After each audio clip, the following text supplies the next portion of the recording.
each, then Australia and France with 13, and Great Britain with 12. Again, you can track the medal count, just like Tina said, at Olympics.com. Yeah. We watched, I told you guys yesterday, we watched the table tennis finals, and it was first time that the silver gold medal match was not both Chinese combatants, because some guy from like the Netherlands or something like lucked out, and he was like ranked 19th, and he beat one of the Chinese guys. So he was like way in over his head, dude, in the finals. But it was funny to watch because the announcer was way overhyped for ping pong. And he was just like, that's what I call topspin. It was just like, okay, these guys are playing ping pong, and this guy was just getting into it, dude. That's awesome. Put that on prime time. It was pretty cool. He was just like, Niederhofen coming in with that thing, baby. I'm just like, all right, come on. That's the Jason Bateman character from Dodgeball. It kind of was, dude. Like, he was so intense and just like, dude, that voice, you know, like, is that Freedom Rock? Yeah. And I was just like, where do they get this guy? Dude, I got to watch that. Table tennis? Yeah. I'll have Yeah. to see the Those are highlights. awesome, man. And I mean, he did his best. He couldn't handle the heat Look at this. that the best. The diver with the bulge? Yeah. Another French guy. What are these guys doing? They're It's doing baguettes. You're right. They are stuffing baguettes down there. Yeah. It's got to be. very But I mean, cool. that's absurd, right? I don't really understand what's happening with this. I don't either. I can't figure out where it is, what direction it's pointing, what's happening here. Like, it's a very strange circumstance, I think he's curled which it up. which like would a prevent hose. me from swimming if I'm being honest. If I had that, you would never see me in anything tight. You don't like want to that. drag him No, on you the don't want bottom to of the show that pool. off. Are you serious? I would be constantly wearing tight clothing. I would be wearing the tightest, skinniest Speedo in town. Oh, I would never stop talking about it. But that's the thing. Nobody else would stop talking about it. I don't know, man. I got a feeling he's. There's more to me than this. I got a feeling. Yeah, he's whatever, self-conscious. Scott. Well, we were watching the women's overall, I think, yesterday, and some of the highlights. And finally, dude, my son sat down and like started kind of getting into it. And I had to explain all the basics of the Olympics, and he's just never cared before. And that was something I watched with my mom, like kind of like a bonding thing. We used to watch the gymnast and the diving and all sorts of stuff. And I had one of those moments, man, another one where I was like, oh God, I'm totally becoming my mother. I'm becoming our parents. My wife and I have been talking about that more and more recently because we're having these conversations where we're catching ourselves saying things or doing things. Yesterday, I did not sleep because the kids don't know how to close doors. And the house was too hot, and I said something about the house being too hot, which is exactly like my parents.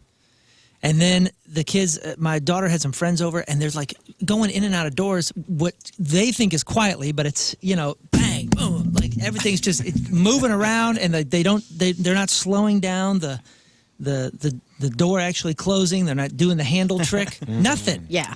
I'm losing my mind. Ugh. And I know it's ridiculous, but I did find this morning. The whole becoming your parents thing. You guys seen those commercials? The progressive commercials? Yeah. Oh, yeah. Those are awesome. They're great. The Yeah. fact that I think they're so funny also tends to make me think that I'm becoming my parents.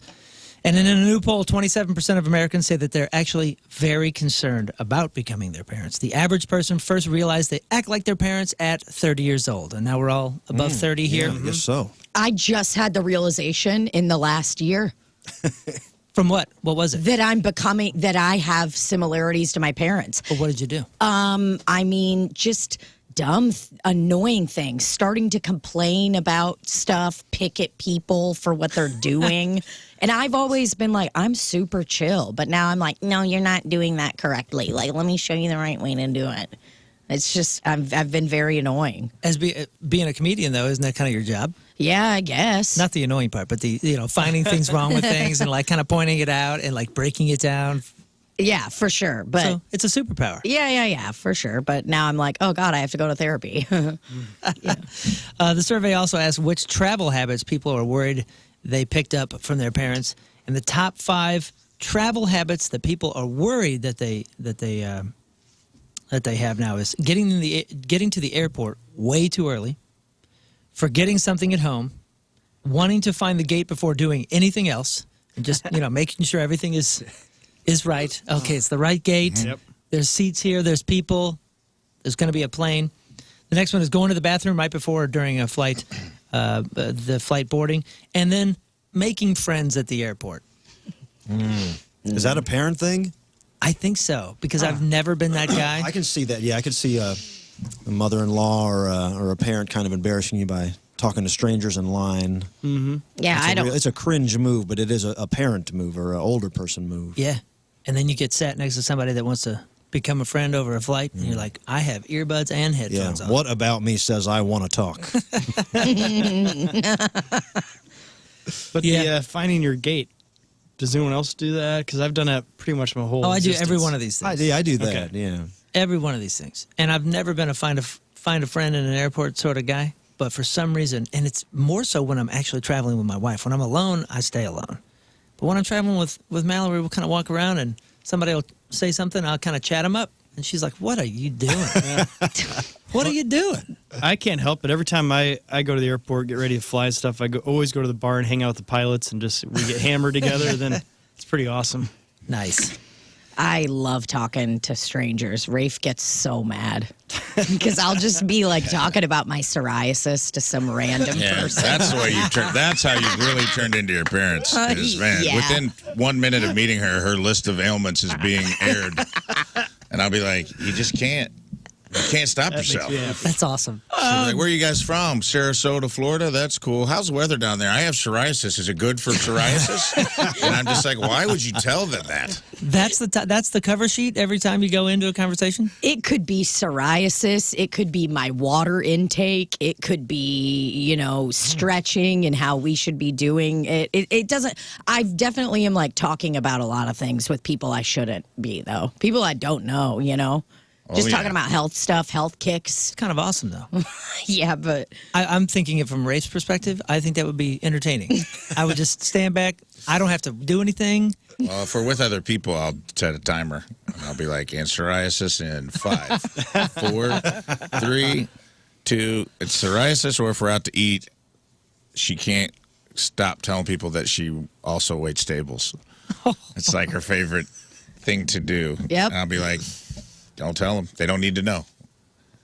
I actually work in the industry. Like, it comes out. She can't help it. She can't help it. Like, she'll stack her. I would see her stacking plates like Jenga. And I'm like, is that the cue? So they'll be like, somebody here works in the service industry. So they'll ask you. Yep. You also like your dad. Her dad has wrecked a lot of cars. And they always made fun of him growing. Her dad is Tina's father is a very distracted driver. He has been hard to insure at times. Yeah, real hard. And they always ragged on him about it pretty hard. And she's racking up. She got dropped from insurance last year, had to switch. Yeah. She's racking up fender benders of her own. And I'm like, little Igor is coming out. My dad one time wrecked our Toyota Camry while having his laptop in the passenger seat. He was like, I was looking on MLS because he was a real estate agent. And he's like, I was looking up properties. So he wrecked his car. And then he got a rental car and then did the exact same thing to the rental car. Wrecked the rental car doing the same thing on his laptop. Oh, dude, gosh. Svetlana, my mom almost killed him. Like back to back. Back to back. You were raised by a Svetlana and an Igor? Igor and Svetlana, baby. That's so cool. Yep. That's cool. Don't get more cartoon Russian than ones. that, dog. Yeah, and they popped out of Tina. Yeah. Christina. And then I, white trashily, I guess, named myself Tina when I was younger. Oh. I imagined it to be this like sweet thing with me and my father where my dad was like, oh, my little Tinachka. Oh, God, I love you so much. You're such good, beautiful daughter. That's what I thought. And I called my parents a few years ago. I was like, when did you guys start calling me Tina? And my mom's in the background like, we did not name you Tina. You decided this name. This disgusting name. Wow. Yeah, dude. So, I don't know. I wanted to break free from the Russianness somehow, and that's how I did it, I guess. You did I it. get it. Wow. Breaking free, speaking of, so you got dropped by your insurance company. Talk about Well, breaking free. pushed out, edged out. Encouraged. They had enough. Okay. I wouldn't say I got dropped. I would say I got edged out. You were shown the door.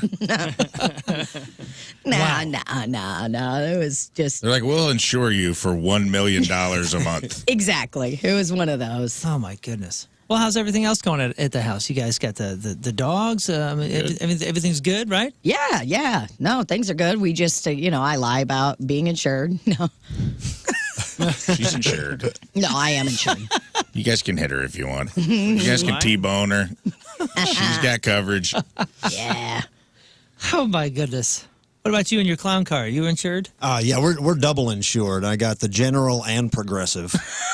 Sweet. The general. You guys, You got Shaq and Flo duking it Yes, out. I got them both in the back seat.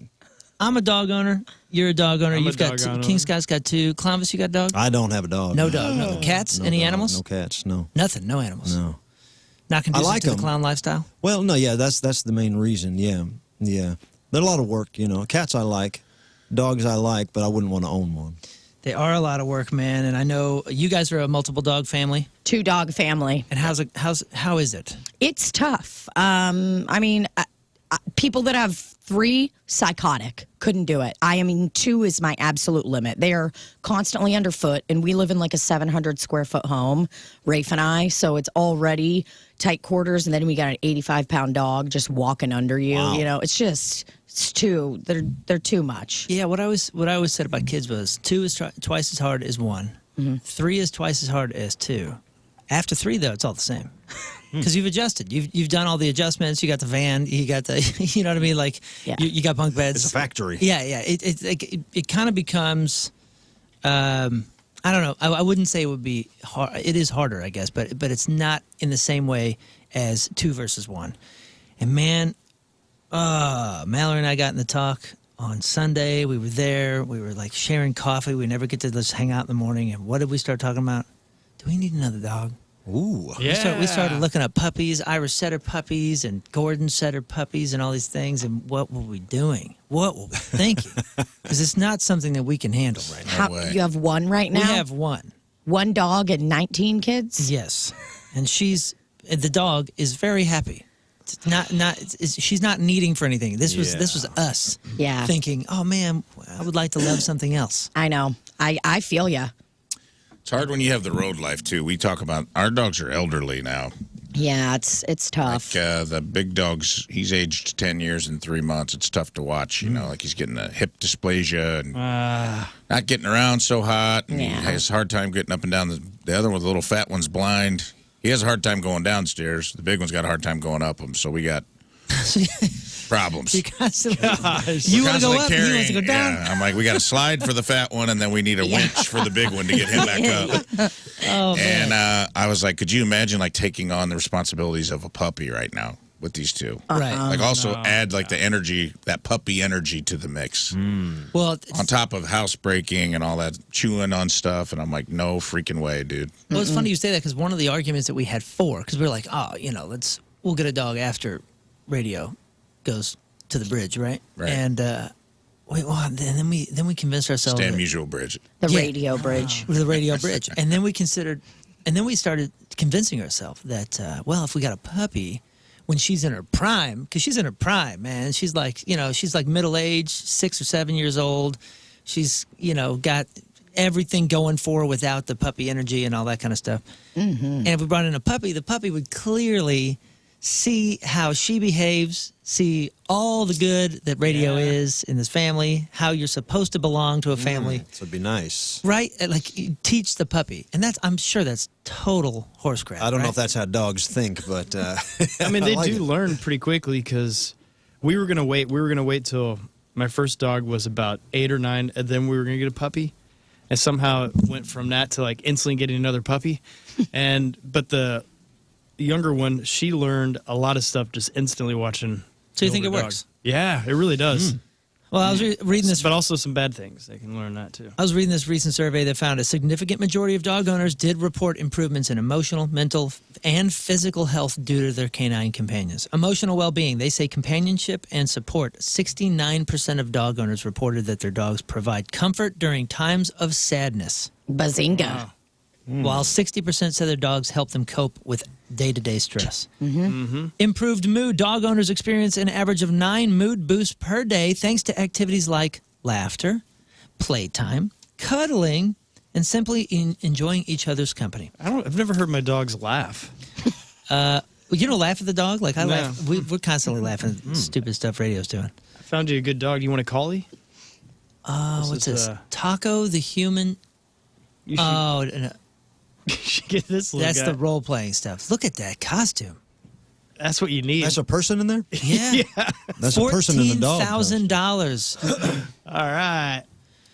Reduce stress. Spending quality time with dogs has a calming effect, reducing stress levels and promoting relaxation. Wow. They say that dogs provide unconditional love and support, which can boost self-esteem and confidence. Also, caring for a dog can give owners a sense of purpose and responsibility, especially when you're carrying one dog up and the other dog down. Man. Yeah. I would if I could just put something out there. I would say maybe people should get more birds. Birds live longer and they can talk back and they look colorful. You wear them on your shoulder like a pirate, Good point. and it's probably less maintenance, maybe a little more in some ways. But Birds have no loyalty, man. birds have nothing but loyalty. An 80-year-old parrot, he's just sitting around looking for a friend, man. He just wants Okay. to. I've lived with one.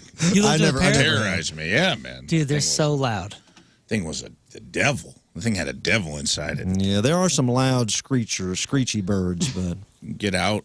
If you ever really look close, man, I've talked about this on the air before, but they're like little gremlins.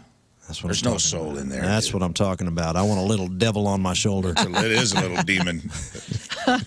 Let's see. Increased activity levels. 81% of dog owners reported being more active because they have a dog, with 49%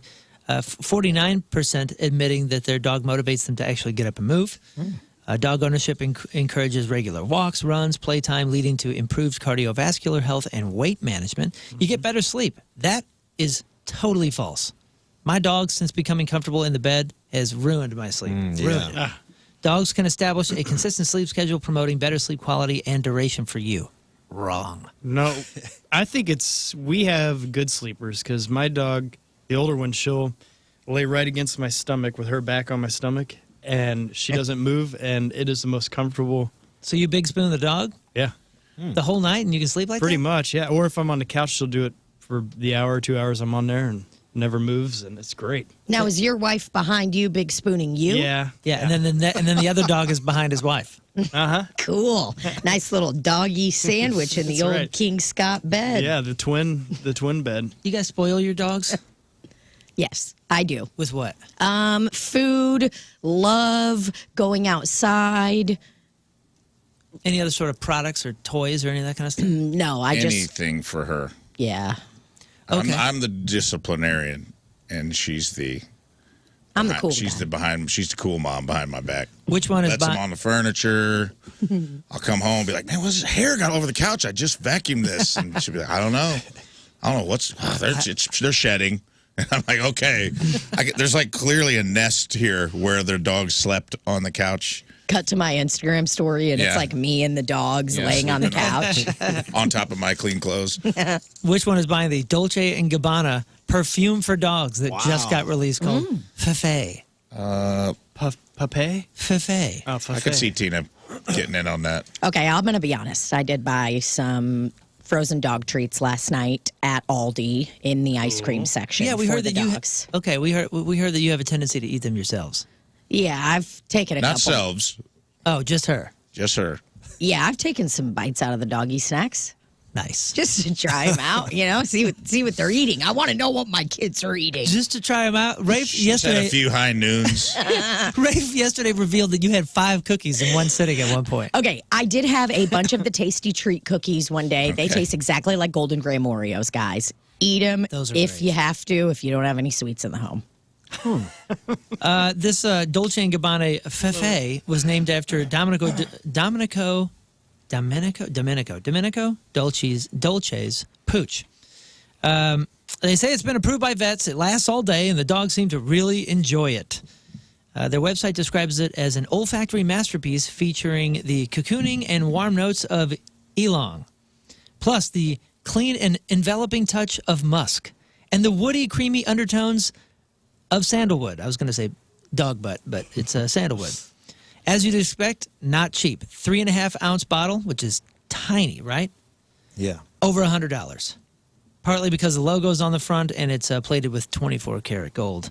Also comes with a free Dolce & Gabbana dog collar and a personalized name tag. Well, that makes it work. That helps it. It comes for $100. I hope you get something else. That's good. Yeah, I don't know if we're getting that. Radio is not a. I mean, she's pretty spoiled with toys and that kind of stuff. But dude, we're strict on food. That dog gets overweight, and we're just asking for trouble. Yeah. We're more of you guys. our dogs are more of a brute kind of dog too. Just hit them with some Febreze. That's the cheapest way to go. I agree. That's not bad. It's not bad. We've done Febreze on the paws a time or two. Really? After. Well, I mean, like, because we'll kind of wipe it off. We got some like dog cleaner kind of thing, and it actually kind of smells like Febreze. I swear it's the same thing. It is. It's like the coat freshener stuff. There's it smells something just like yeah. Febreze. It's a pet thing, and then we have one. The funny thing is the one that's supposedly safe to spray on the dog smells much more powerful than the one that's supposed to be pet safe to clean the pee. Right. We have like a pet safe spot remover that is like totally ineffective. It's awful.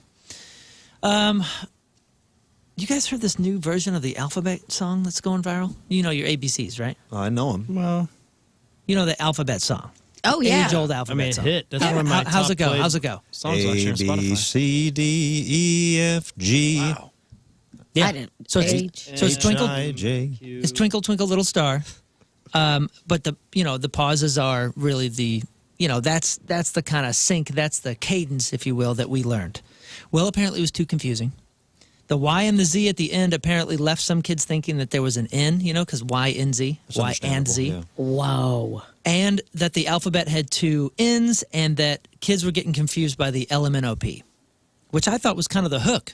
Yeah, that's what brings you back. Yeah, it rips, man. So there's a new way. It's still to Twinkle Twinkle Little Star, but it changes the pause. So after the letter N, it goes OPQ, RST, UVW, XYZ.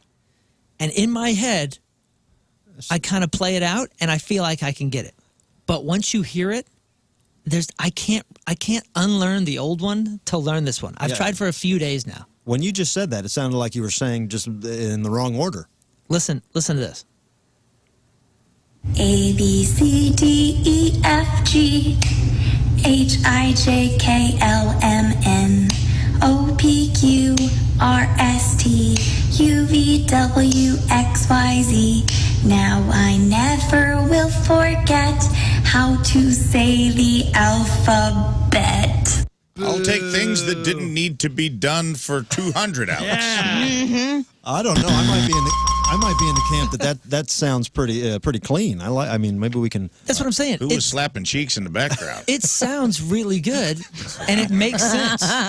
And I can't Let's talk catch about it. the elephant in the room, guys. Yeah. Dad was slapping let's cheeks in play the that background. A, B, C, D, E, F, G, Yeah, baby. H, I, J, K, L, M, N, You like O, that? P, Q, R, S, T, U, V, W, X, Y, Z. Now I never will forget how to say the alphabet. Breath memory. People are pretty bummed about it. I think our entire generation just can't figure it out and can't wrap our heads around it. So we're upset. It is Be like very changing the difficult. 1, 2, 3, 4, 5, 6, 7, 8, 9, 10, 11, 12. And I'm like, it's the same song. You just paused in different places. You didn't invent a new thing. You just made it harder. And I feel like in different parts of the country, people were singing different tags at the end. Ours was "Now I know my ABCs." Next time, won't you sing with me? Yes. Well, Yeah. was that? That's the standard. That's the dude. standard, That right? is the by the Rockets Red Glare. What you is know she- what I mean? Baby, how to say the I never will forget. I've never heard that one. Neither have I. That's. Oh yeah, I never heard that line. They're probably like, well, we don't like pressuring people at the end of the song that they have to sing in public if they don't feel comfortable. So we're going to change it. Alphabet consent. Yeah. Well, How you alphabet consent. Okay, this is. I've had it. I'm done.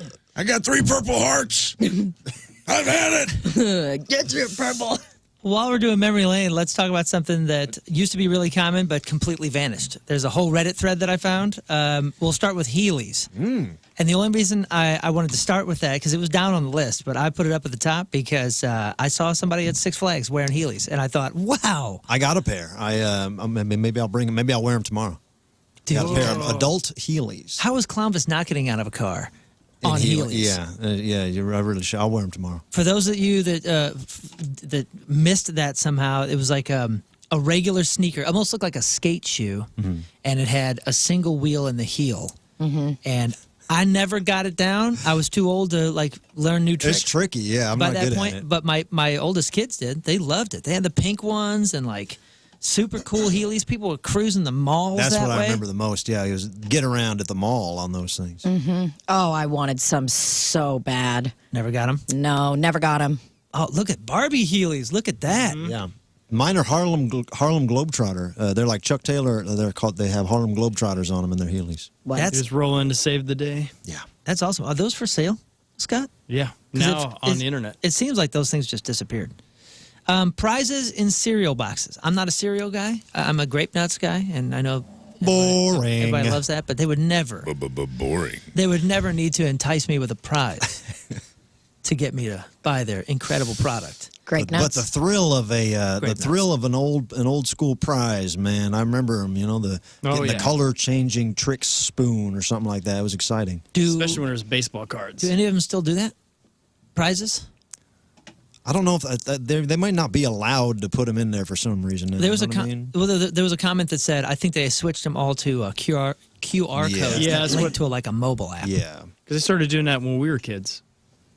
You would win a prize, but they'd put a little thing on the side of the box. You cut it out, you fill out your address, you send it in. You had to send it in. And then they send you the prize. That's just the not us. old school QR code. No. Me and my brothers were. It was like a heist film where the whole crew turns on each other. You know what I mean? Like because only one prize in the Apple Jacks. We're all shaking the box, and the rule at our house was like you can't dig for it. Yeah. It's got to come out. If it comes out in your bowl, it's yours. So we're all like shaking the box, trying to like get the toy to emerge on top.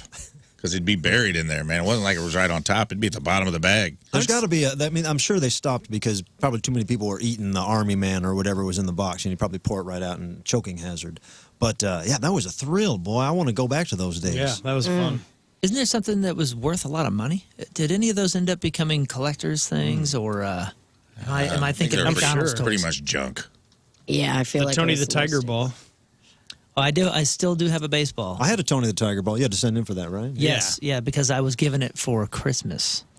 My After parents- you ate all the cereal? I didn't even eat the cereal. I'm sure it was my brother's cereal. And dude, Here's the Tony the Tiger esophagus-sized ball. there is a there is a Christmas video of us opening presents, and I'm like 9 or 10 years old, and I was thrilled because I got a Tony the Tiger baseball. Got that and a whistle from the Cracker Jack. Was it in the Good Christmas. stocking, or did they wrap it up? It was wrapped, dude. Damn, bro. Yeah, and the gift right after that. This is a famous video in my family because right after that, my brother opens something, and I'm over there just, I mean, ear to ear smile about my baseball, about my Tony the Tiger cereal baseball, and Clark opens this this thing and takes it out and says, "Is this a joke? It's a leash for a dog." He thinks it's a leash for a dog, but no, it was a belt. So, guys, Wow. and he was excited about Was that in Sugar Smacks? That seems like a Sugar Smacks prize. Hey, I'm Smacky the Frog. You need a little belt to tie off. Oh, what the video doesn't show is 10 minutes later, the real grand finale of gifts were the National Geographic shirts that we got. Oh, wow. That we were always excited about In a every New year. York Times tote bag. Every single year we were so excited for our Nat Geo shirts that had like Save the Whales and like tree frogs on it and you know All like the free subscription stuff. Yes. never did we know that. Like we just knew that we got cool new shirts. Son, for how do you like January that school. Sports Illustrated football phone? Huh? Pretty cool. Came with the swimsuit edition. That's mine. Yeah, we got all the free stuff. That was our Christmas. This one, number 3, says picture in picture is a feature on TVs, but I'll say this is not gone because the way that we were first watching the Olympics, if you bring up the Gold Coast or whatever. Gold Zone. yeah, is that it? Red Zone. If you bring up the Right. Peacock thing, That's the Russian. but it is like Red Zone for Olympics. Oh, so got it. you Gold bring it zone. up, and Okay, it that has makes sense. three. I'm done. It has three different screens, and you can like use the remote to highlight one, and that's the one that it gives you the sound audio. for. Yeah. Oh, it's brilliant, dude. Picture in picture is still alive. Yeah, I was getting mad the other day because the hammer throw was on, and I couldn't get it to change over because I was like, I got to hear these guys throw because they get into it, man. And we were watching something else. I think it was like high jumpers, which is the hottest group of people in the world, I've decided. And I watched the high jump, men and women. I was like, these people are hot as hell, dude. The ones where they run up and bend their back and go over the bar. Like super tall athletes. Every single one of them, smoking hot. Wow. But the hammer throw guys, that looked like something I could do. They Hammer were throw? built like me. And I go, those are my people. I want to hear what they're doing. Good audio, thrilling Oh, audio. dude, I because when they assume? throw it, man, they're like, yeah, me, not you, me. They're like the bowling guy from, was Pete Weber. They all sound like Pete Weber when they let go of that hammer thing up Well, into the the gal air. from the U.S. yesterday, her yell's amazing. What was she doing? Hammer throw or shot put or what? The The discus? discus, The yeah. one that won the medal. Yeah. Her yell was hilarious. It was I'm just gonna have to so watch that. over the top and wonderful. Well, so we've been talking about the Lost Boys, and Rafe is just mesmerized or beside himself that I had never seen the Lost It Boys. really is mind-boggling, considering the movie chats that we have steeped in nostalgia of our youth, that you have not seen that movie. I don't know how I missed it, but my buddy Brian was like, "Yo, it's on Tubi or wherever the heck it is," and which, by the way, has some really cool classic movies. Tubi's Goonies as got well. a lot of bangers, man. Yeah, if you like Tubi. those Really? old weird ones, yeah. Tubi is ripping. It has some ads, but they're not all that invasive, except for there's one for like a porn reality show. So, anyways, I'm watching Lost Boys with my son, and I was convincing him like, "Hey, and dude, any nostalgia movie with my kids, it takes a little bit of sell." You know, Sure, I gotta sure. sell it because they're like, we gotta watch one of Dad's movies or something like that. So I had to watch the trailer. First thing you notice when you watch a trailer from any movie from our youth is the in a world guy. In a world where vampires live on a boardwalk. Yeah, exactly. And it's in a world, and the whole thing is voiced over. 70s movies, 80s movies, 90s movies, even early 2000s. It's gone. Voiceover in trailers is gone. Yeah. When's the last time you heard the in a world guy? That guy's been just sitting around. He's sitting in his room waiting for a gig to come in. Yeah, for comedic purposes, you'll hear him. Yeah, Yeah. that's it, yeah. I mean, every single movie trailer out now is all about that big drum that starts, Yeah. and then Yeah. goes And into it has to some get sort sort of of big somebody plot was, away. yeah, it was me and you were talking about it. They do like slow versions, slow covers of like popular songs. Oh yeah. Oh, yeah. Yes. Yeah, big time. Like super slow versions of like, you know, never gonna give you up, Yeah, in a minor never key. gonna let you down. Yeah, I gotta hear Lana Del Rey do That's a Nirvana. movie. Yeah, Exactly. yeah. Let Yeah. it be. Yes. Let it be. Big explosion. Yeah, Building crashes down. yeah. And meanwhile, that in a world guy's over there going, "Hey, remember me? I killed it." That guy did kill it, man. Oh, it He was really did. cool.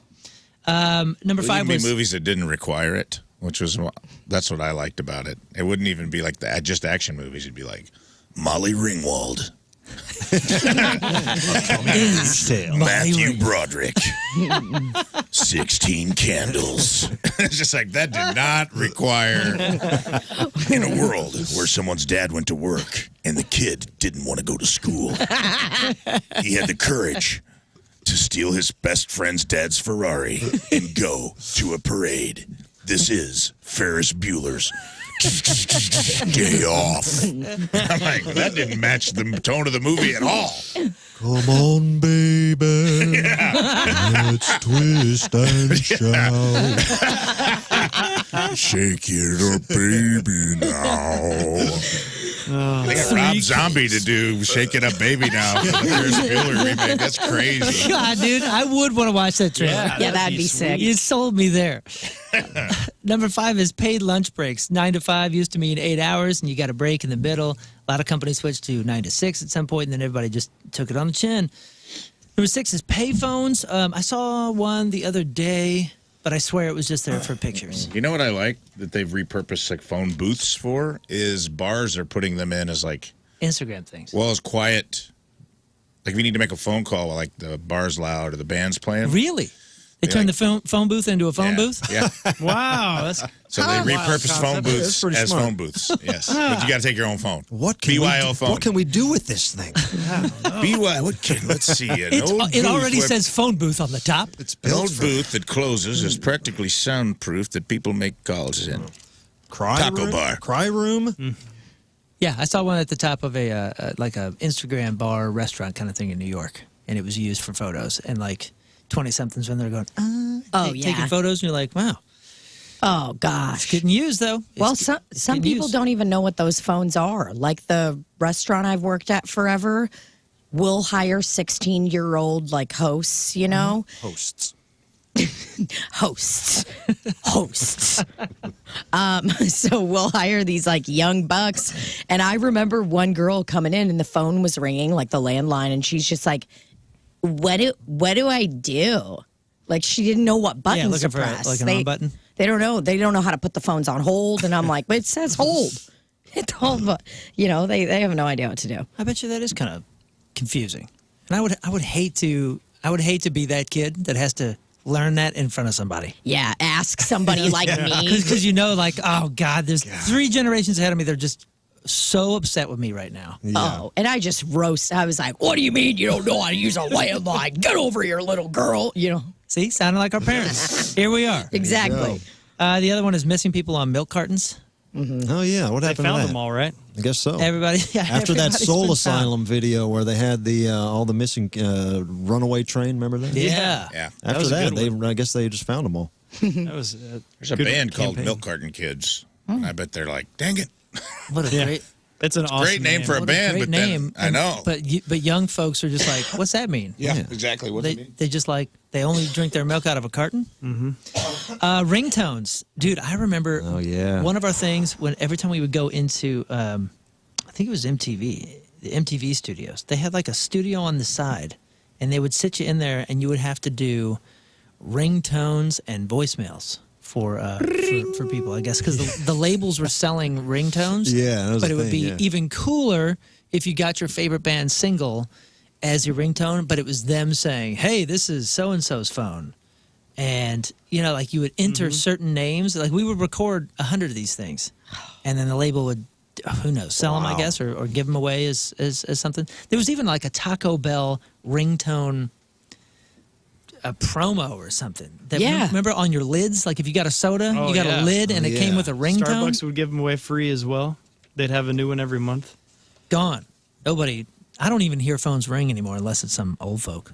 Oh, it's always old Yeah, folk. when you And- hear Come to a comedy show. Yeah. There'll be at least one.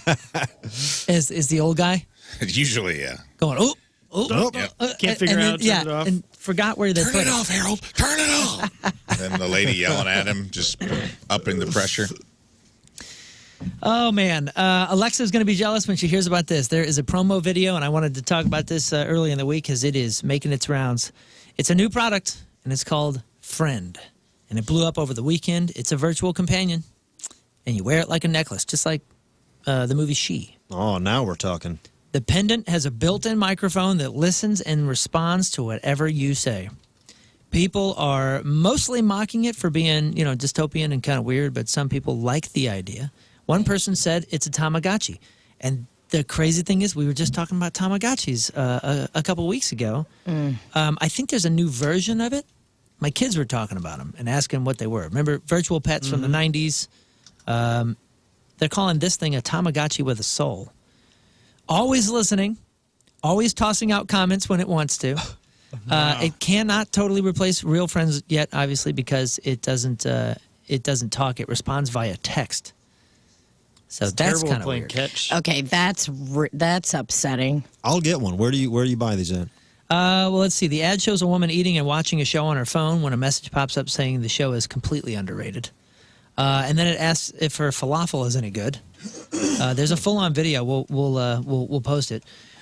One way it is like a Tamagotchi is that it does die. This thing can die.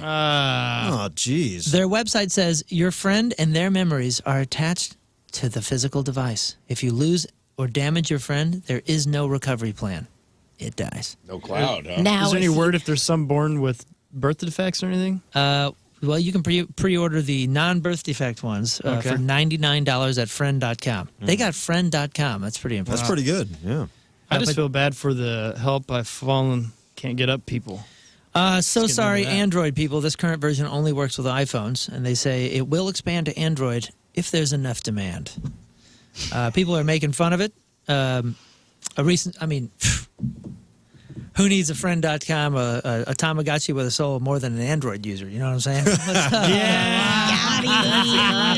Sorry, just Are making we jokes. all in the iPhone gang here? Yeah, I we're think all so. in it. course. Yeah, Yep. that's- Yeah, we get in this fight all the time, and listeners love it. Oh, They love it. So I'm just throwing. oh yeah. Fuel I'm on just the fire. appling it up over here. A recent study at Stanford found virtual friends could be helpful for people who live alone or just don't have a lot of friends to turn to for advice. And here's a study that came out right afterwards. The American Friendship Project looked at how many friends the average American has in 2024 and how that compares to 50 years ago. 'Cause I would always hear stories of my grandfather, whom I never met.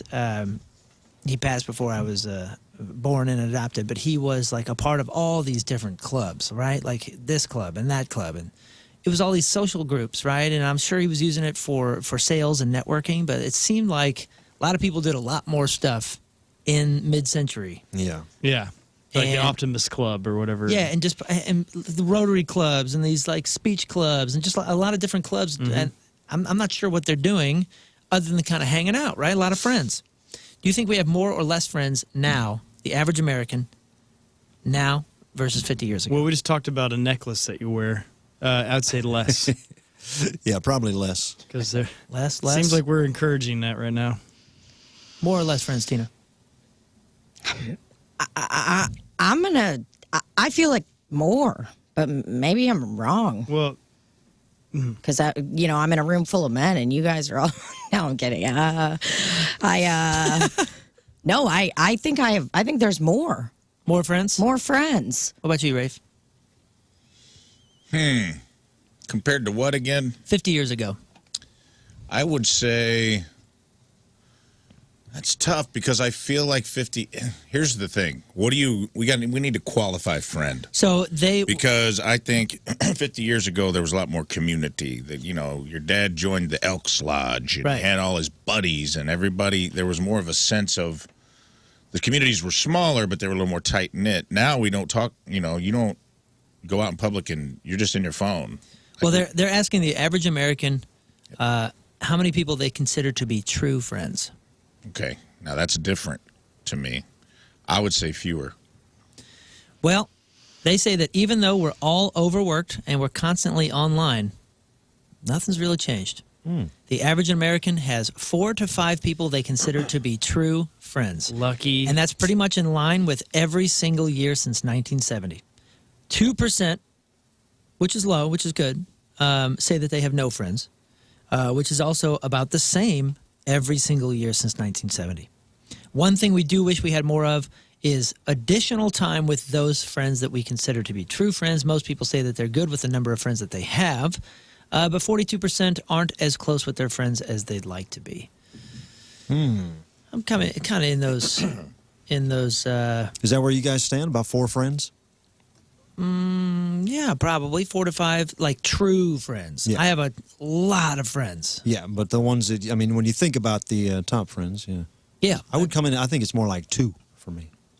there's Yeah. 2 that I probably fully trust. Yeah. 4 or 5 that I think are true friends. I'm not necessarily going to put my life in their hands. Yeah, it's interesting. I don't know. That's all you really need. I think it's agree. based on need. So I feel like Joey Diaz talks about it, where he's like, you only need 3 or 4 MFers in Yeah. your life. Maybe 2 good friends and a necklace.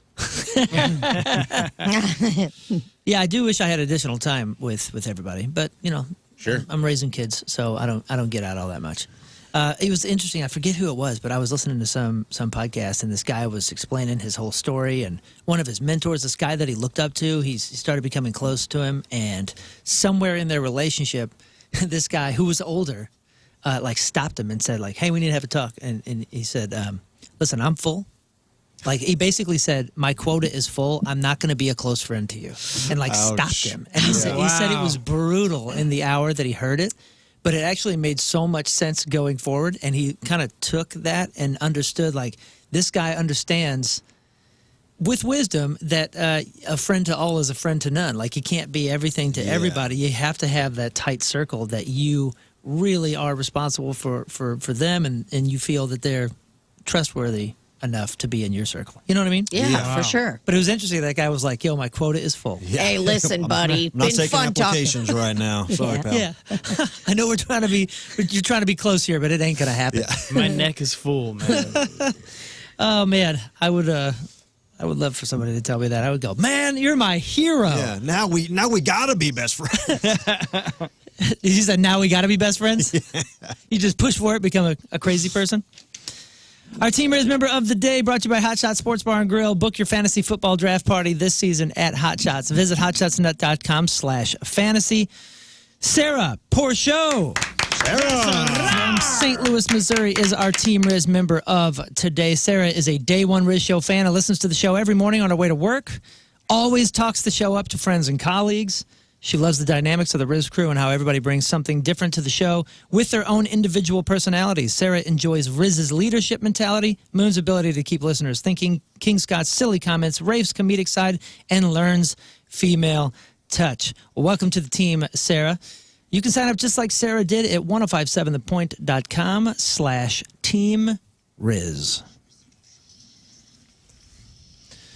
All right, a lot to do today. Crap on celebrities, news, sports, Hooshe. We are going to give out some more tickets to Five Finger Death Punch and Marilyn Manson coming up August 10th. Green Day and Rancid coming up August 15th. Imagine Dragons August 16th and Bush August 10th. Right now it is 7:04. Here is your first look at traffic and weather. King Scott is coming at you. Your Point Traffic, brought to you by Worldwide Technology Raceway. The Bomberito 500 WWT Raceway is not just a race, it's a spectacle. Go to WWTRaceway.com now because the first deal is the best deal, and it looks like the roads are pretty clear at the moment. So keep it up. Nice work. And your point forecast today, it's going to be hot and more humid than yesterday with a high of 97 and a heat index of 106. Right now, it is, we'll say 83 at the Point Studio. Your Point Forecast brought to you by 83. Martin Jetco Heating and Air Conditioning. More reliable than St. Louis weather. Let's see how I was guessing. Thanks, Scott. You're welcome. Okay, so Rafe has our official bucket list. Yes. That's right. We've talked about bucket list on here so many times. We thought, and we're getting ready to implement a new. Stay tuned. We have a new contest with punishments coming up, and we thought maybe as a flip side to that, we talk about bucket lists so much that we would, instead of just being in competition with each other, we would also have a series of videos where we actually try to help each other check things off our bucket list, which is a nice thing. Lifting each other up. That's right. To help us check things off our bucket list. And to soften the blow of the horrible things we're going to do to each other in the other competition. Yeah, come the fall, which we have a big Riz Olympics announcement to make come the fall. Yes, let's lift each other up first. Yes. Build up. Hey, Eagle call. I don't think he had the button queued up, but if he did, we would have hit it. I'll find it. Thursday, August 15th, 2 to 6, the Smart Sheet Metal Workers Local 36 at 2319 Shoto Avenue. And St. Louis Mo is having the Impact Life Blood Drive. I will be there Eagle personally. call. There it is. I'll be there from 3 to 5. I'll be happy to hold your hand. I'll be happy to chat it up. I'll even feed you cookies or something if you're feeling a little peckish from losing a pint or, I don't know, a gallon, whatever they take. I don't know. I'm not a doctor. But join me for the Impact Life. It's a nonprofit blood center that provides blood and blood components to 25 hospitals in the St. Louis metro region, okay? And every day, patients in St. Louis area hospitals receive blood transfusions that come from donors who volunteered to give blood at the Impact Life Donor Center and Mobile Blood Drive. It's important to donate, especially this time of year. As we go into the fall and the winter, people get busy. We get the holidays, we're hanging out, we're Halloween partying, and we're hanging out, and the blood supplies run low, so we need to get the stocks up because it becomes a problem around the turn of every new year. We run out of blood, and people need it. So do your part. Donate. It's easy to do. Come down and hang out with me. That's on August 15th. That's the Impact Life Blood Drive. See you there. to Moon's list of things he would like Moon's to achieve bucket before list. There's death. some cool ones on here, man. There's a couple cool ones. Let's start with number 1. Moon wants to drive a monster truck, which is rad as hell. And I at least want to ride shotgun. Yeah. Heck yeah, man. Growing up in St. Louis, big Bigfoot fan, as everyone should be. Mm-hmm. And, man, we've gone to this Monster Jam. You know, Monster Jam always invites me out and has had me out for years and years and take the kids. And it's just been the most fun experience every single time it comes through. We do a whole family event with it. And every time, you know, Scott and I have done this where we get down on the track, on the dirt beforehand for the pre-show. And when you're next to one, how can you not be driven to want to drive it? As somebody you who's sit there and you go, driven one. I am compelled. You have? Oh yeah, I drove the tailgater. Dang. A couple years ago. Did not know that. There's no second seat. It's only one seat, so you can't ride shotgun. That's fine. That's better. It Then was I want to go. probably, and I have pictures. Probably one of the coolest things I've done. I got to drive it over at the racetrack. I didn't know I that. didn't get to crush any cars. You didn't? No, It's candy. They let me by myself in the car, like here. Yeah. Now they did You got the have foot pedals and everything? the whole thing. Oh, see, this is what I want to do. The whole thing. Now the guy whose truck it was did have a kill switch, and they have those. Yeah, that's Yeah. fine. And they gonna have those need it. just in case I got out of control. Just in case I drove try in to against back them. it. Remote kill switch? Like a remote There's kill. rnrtires.com. That is the website for R&R Tire Express. $20. $20 gets you started on a set of name brand tires at R&R Tire Express right now. So don't let tires boss you around. If you can hear your tires buzzing and being all weird and you know that they're bald, you know that they're dangerous, what are you doing? That is not good. You got a tire that you constantly have to put air in because it's leaking air. It's senseless. It's dangerous. It's scary. And I'm out on the road, and I want you to think about me. And the only part of your car that's touching the road are your tires. So make sure that you are you're good and you're safe, and get that peace of mind coverage. It comes with your purchase. Again, $20 gets you started. Installation included. Mountain balance, you better believe it. Rotations, of course. Flat repair, free. A huge in-stock inventory of best-selling tires and wheels are there to choose from. rnrtires.com. Their expert team is waiting to help you get the right products for your ride, tires and wheels. Again, custom wheels and tires for your truck or car. Everybody needs a little R&R. Check them out. What are you waiting for when there's only $20 to get you started? rnrtires.com.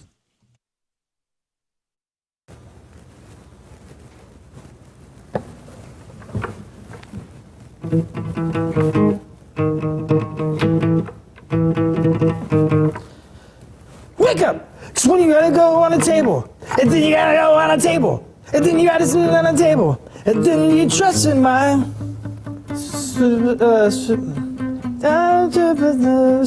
and slide.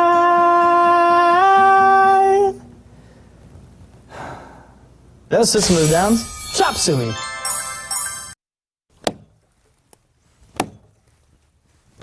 Dude, this sucks.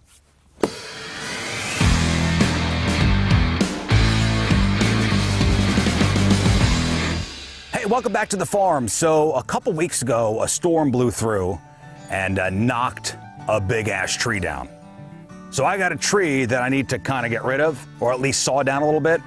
So, of course, I got the pro, Mark from Colonel Landscaping, with me. So, Mark, not only Yes, sir. do you put trees in, Yes, sir. but you take trees out. Yes, sir. Full service. So you see what we got here? Yeah. So I think it might have been dead before it fell. Yeah. But who knows what kind of wind blew it over? We just came down here and it was it was felled. Yes, sir. So we need to cut it down. We need to kind of haul it out of here. So We'll cut it into some manageable pieces. cut get it into up to the manageable road, and go pieces from and there. then just haul it out to somewhere, a burn pile somewhere. So what should we do? We're gonna get it into small enough sections, move it in by hand.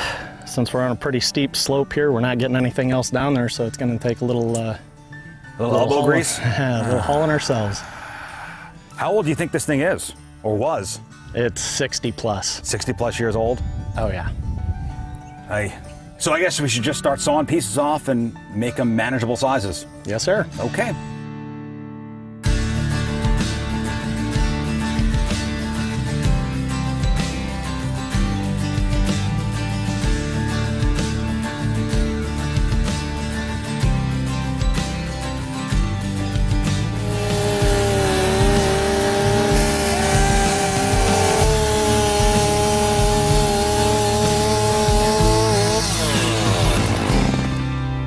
a fun job. All right, so Mark's going to keep sawing. We're going to cut that tree down into small pieces. Using the chainsaw was awesome. Dream come true. So thanks to Mark from Colonel Landscaping. I'm sure there are more projects to do around here. There's always something to do around here. See you next time on the farm.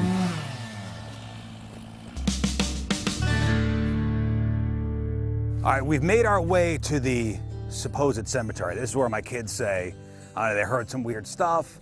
The dog won't go near here. So I'm assuming this in here, something's buried or something's going on here. There's a weird kind of creepy gate. It's the end of summer sale with Zero Res. Whether you're looking to clean up before or after barbecues, maybe a late season graduation, or how about summer's over, the kids destroyed the house, let's clean up. Call right now and you could get your entire home Zero Resified from St. Louis's Ultimate Carpet Cleaner and get 3 rooms of carpet clean starting at $119. It's also the perfect time of year to get your air ducts cleaned out with 20% off your air duct cleaning. It's going to help with allergies and asthma, less dust. Your home's going to stay cleaner longer and lower energy bills. You care about your family, right? Your air ducts are like the lungs of the house. If they're dirty, your indoor air quality suffers. If you or anyone in your family suffers from allergies or asthma, or you just want cleaner, healthier air, Zero Res is going to help you out. Schedule your appointment at ZeroResSTL.com or call 314-474-2020. Spelled backward or forward, it spells the same. It's Zero Res. Make sure you mention the Riz Show when you call.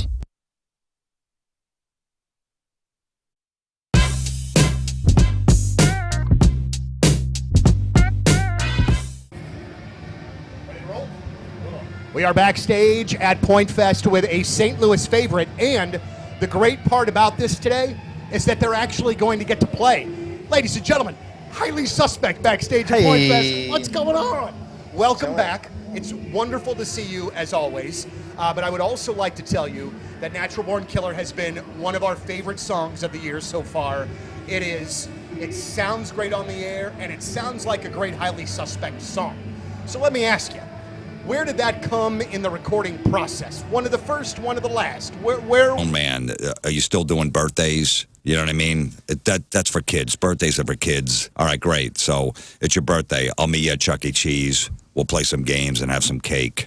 Yay. Yay. Still doing birthdays. Still doing parties, including the Ballpark Village Shipwrecked Halloween Party. Tickets are already on sale. Tickets are on sale. Join us, the Rizzuto Show, as we host Ballpark Village Shipwrecked Halloween Party Saturday night, October 26th, featuring a live performance from myself and the Teenage Dirtbags. We're also going to do a little Alabama Dirtbag rock in there for some 90s country hits. Your chance to win up to $10,000 in cash and prizes inside the costume contest treasure chest and in all-inclusive drink packages. Those are all available and more. Those prizes are always huge. Like, that's a big deal. Yeah, they do good.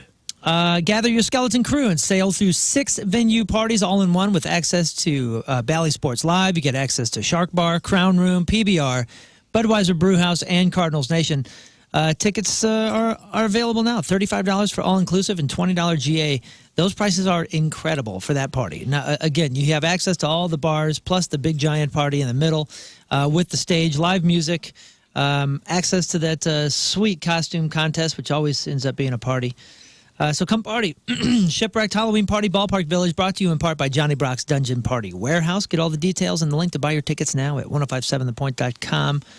Speaking of fun parties and shows, Clownvis, you got a show this week, dude. This Saturday night, baby, at Del Mar Hall.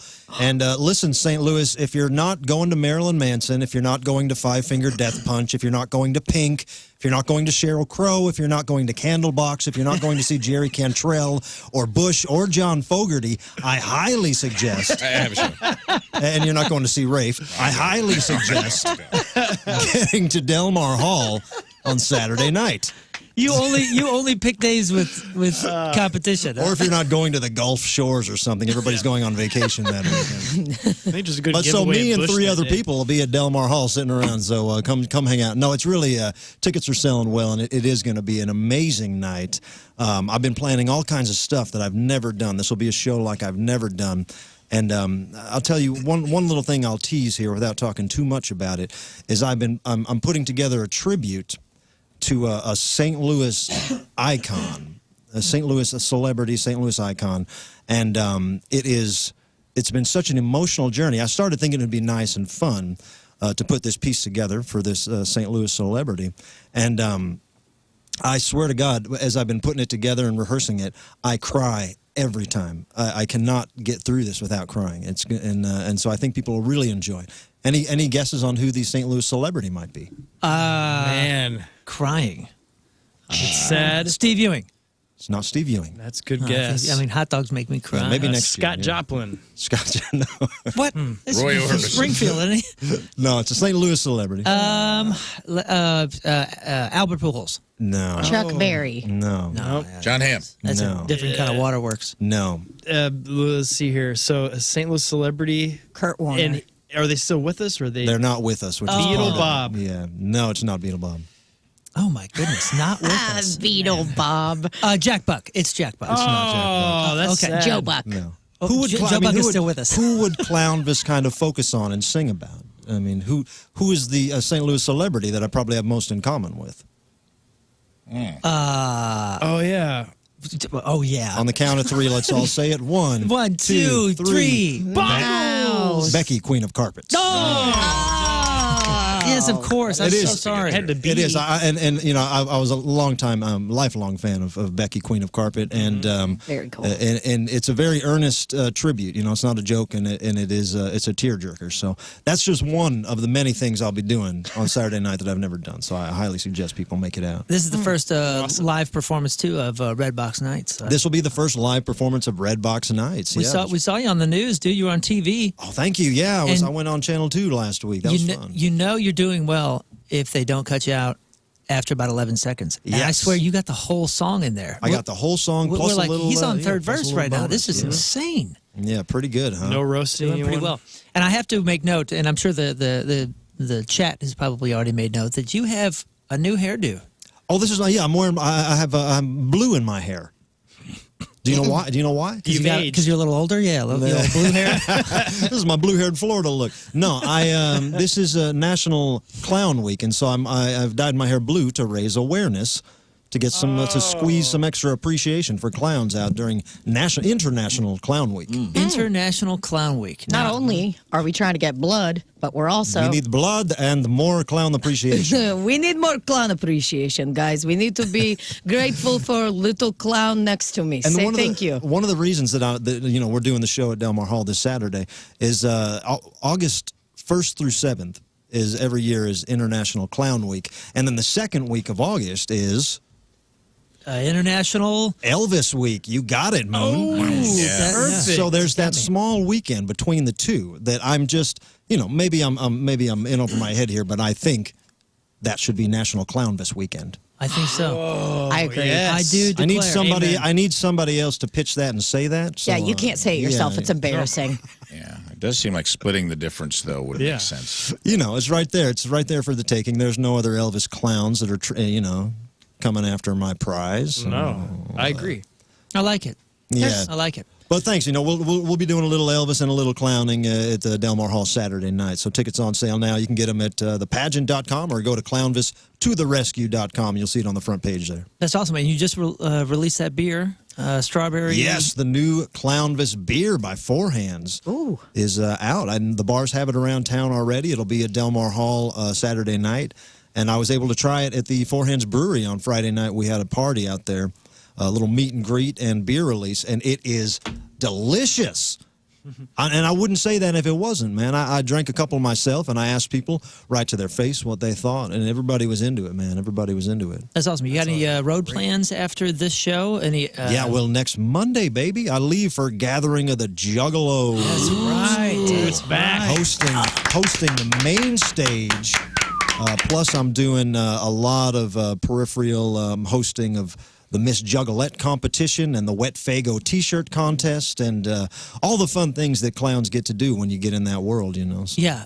Speaking of that world, every time the gathering happens, there's always like stuff going around social media because something always happens, And the last couple of years, seeing Clownvis in almost every Yes. one of those viral moments. Yeah, they do, yeah, You're yeah, always back luckily. there with the same smirk on your face, like this is awesome, and I'm doing this. Yes, no, I love it, man. Every year there's weird. Last year, I was on the cover of Brooklyn Vegan and the cover of Star magazine online. The centerfold of that one's great. Dang, man, everything's coming up Clownvis. Well, you know, we got to ride these waves when they come, you know. Very cool. We were just talking about this a couple days ago because we made mention of John Wayne Gacy. And I said, you know, No, listen. Yeah. I was like, listen, we've had two clowns educate us. I'm not kidding. Clownvis and Steve-O. Because, you know, Steve-O went to clown college, and it was like a big part of his history. And both of which are like, dude, you got to stop associating John Wayne Gacy and his murderous nastiness and horribleness with the clown stuff, because they were two completely different things. And I don't think most people have that education, and you brought that to our attention. Well, it's a tough row to hoe there, sticking up for, you know, trying to talk people down from talking trash on John Wayne Gacy. John Wayne Gacy apologist. Please educate us on. He wasn't such a bad guy. Come on. I mean, yes, there were some blips. There were some blips, but you got to look at his life as a whole. Those blips had nothing to do with clowning. There were some blips in the crawl space, but you have to look at his life in totality. It does sound ridiculous, but I do think, like, when you made that point, it did make me feel bad for clowns. Well, yeah. I mean, you know, just like if somebody, you know, if a murderer was a pizza man sometime in his life, you wouldn't say that all the pizza mans were like that murderer. Yeah, right. Slicer.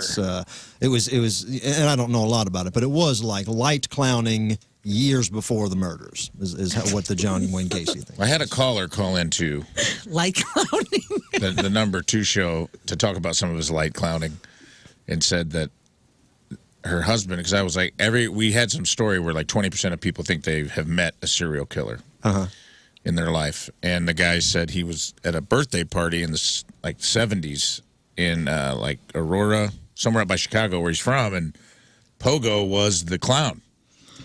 And he was drunk, and the kid's dad was like in the mob, and he beat the hell out of him, threw him out of the party. And I was like, maybe that's what started it, man. Well, that happens to a lot of clowns. Yeah. Yeah. Doesn't drive us all to You're right, man. Mass murder. You heard it here first, folks. John Wayne Gacy, not that bad of a guy. Yeah, only light clowning years before the murder. Light clowning. Turn this boat around. Light clowning at best. Hardcore murdering. Light clowning. All right, let's get into some news. News is sponsored by Energy Stars Heating and Cooling, preferred partner of Ameren, Illinois, to make your home comfortable and affordable. Turn this boat around.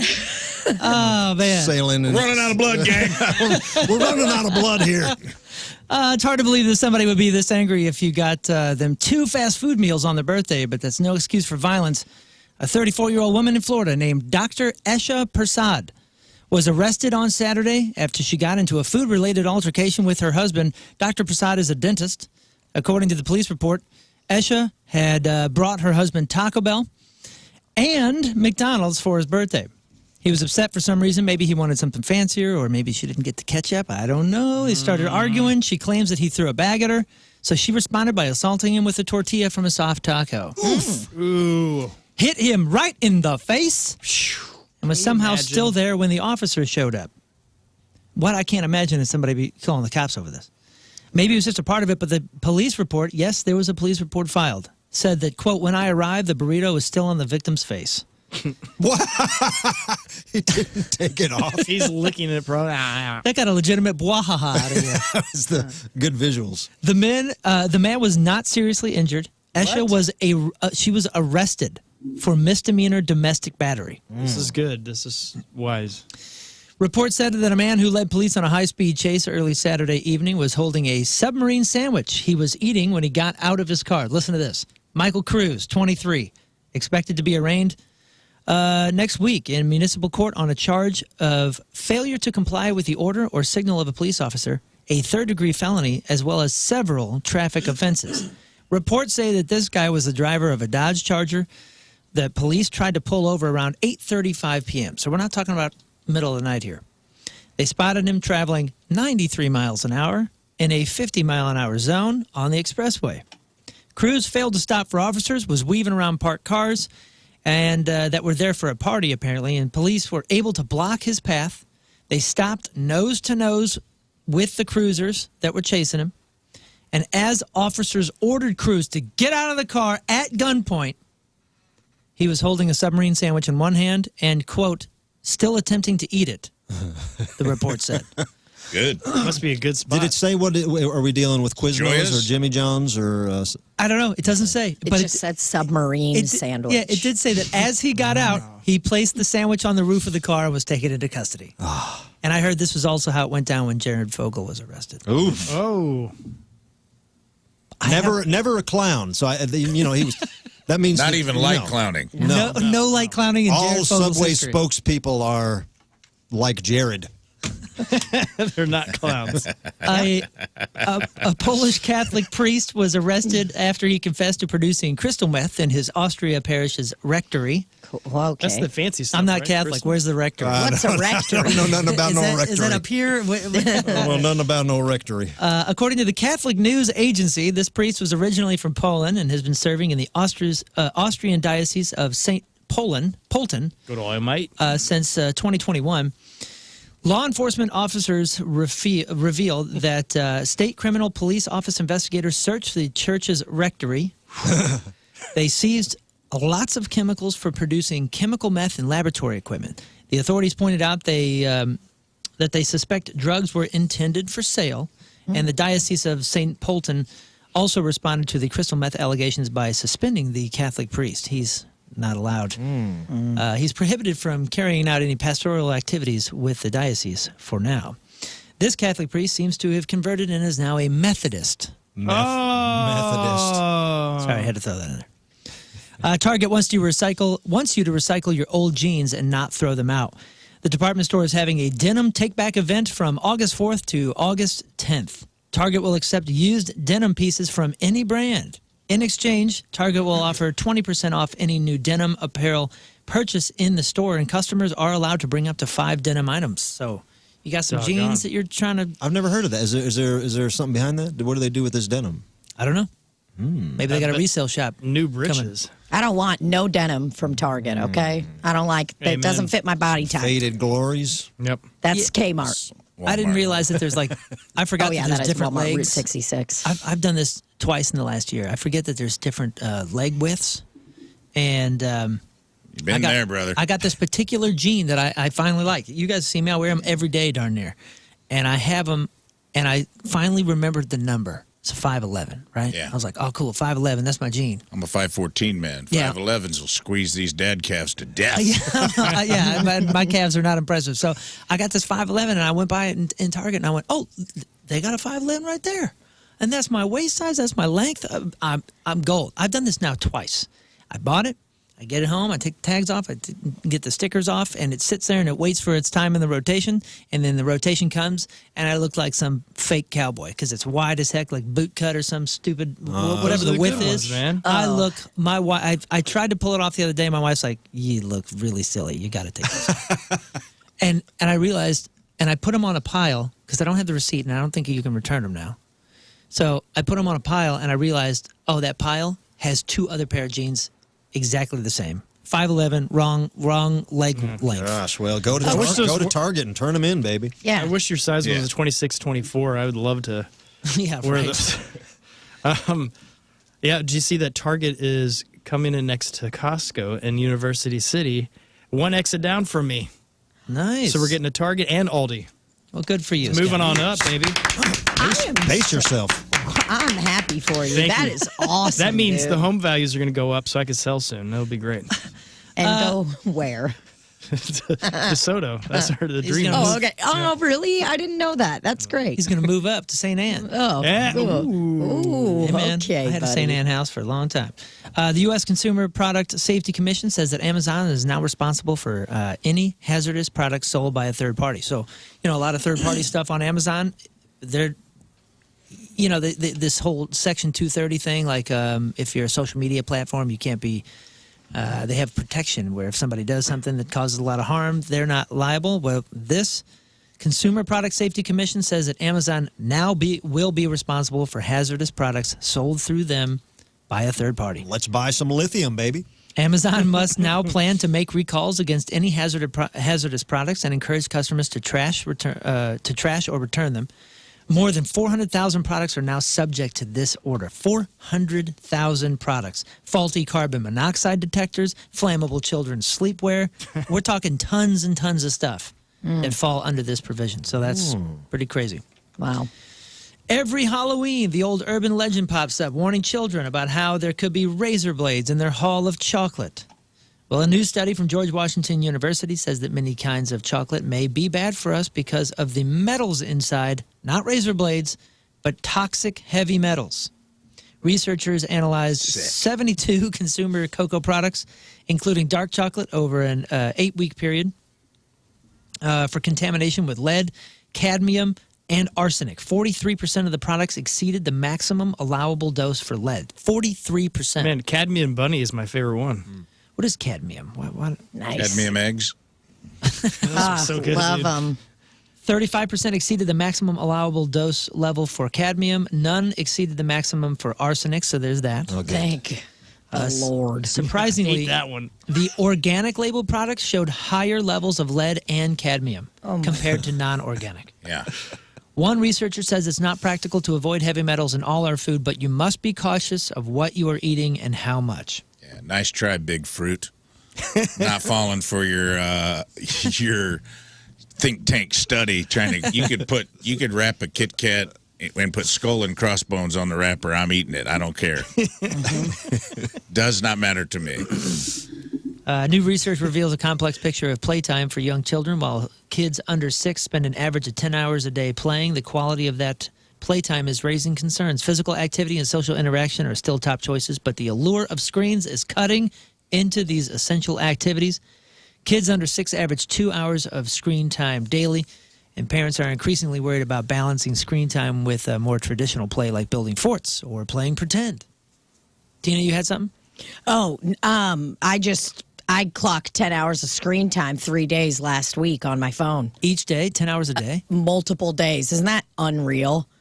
That's pretty impressive. Wow. That is Yeah. wow. That 10 hours. Yeah, I must Well, not be doing as You're good not as- well. Check your I'm screen not- time. I am Check it not right well. now. Let's What do look we at- got? What do we got? Okay.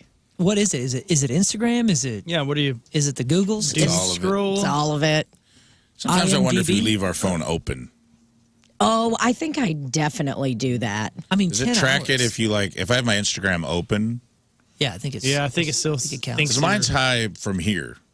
You know what I mean? Because we're here, we're How do I look? doing the socials. We got it open during the broadcast 4 hours a day. I'm not necessarily looking at it the whole time, but it's open. All right, what's yours? Well, I don't know how to get to it. settings. Yeah, I think Says the person with 10 hours of screen time. You go to settings, settings go to and then you screen go to your- time that it shows. Oh, there it is. I kept Googling screen time. Oh, boy. Not Googling. I mean, like scrolling over to the search bar and typing in screen time. it says that my daily average is 2 hours and 45 minutes. Where's it say screen time? Okay, Just go okay. to general. I'm sorry. Just go to settings, and then it's in the second chunk down. Oh, it's in general. Okay. Welcome to Elderly Corner Podcast, everybody, where we try to figure out our iPhones live on the air. Okay. Where There's. do I find my outgoing message? What do you got? How did I get 15 hours and 52 minutes of daily screen time? I'm clearly leaving my phone open. You have 15 hours? I have to be leaving my phone open. I don't I'm know. not even awake that long.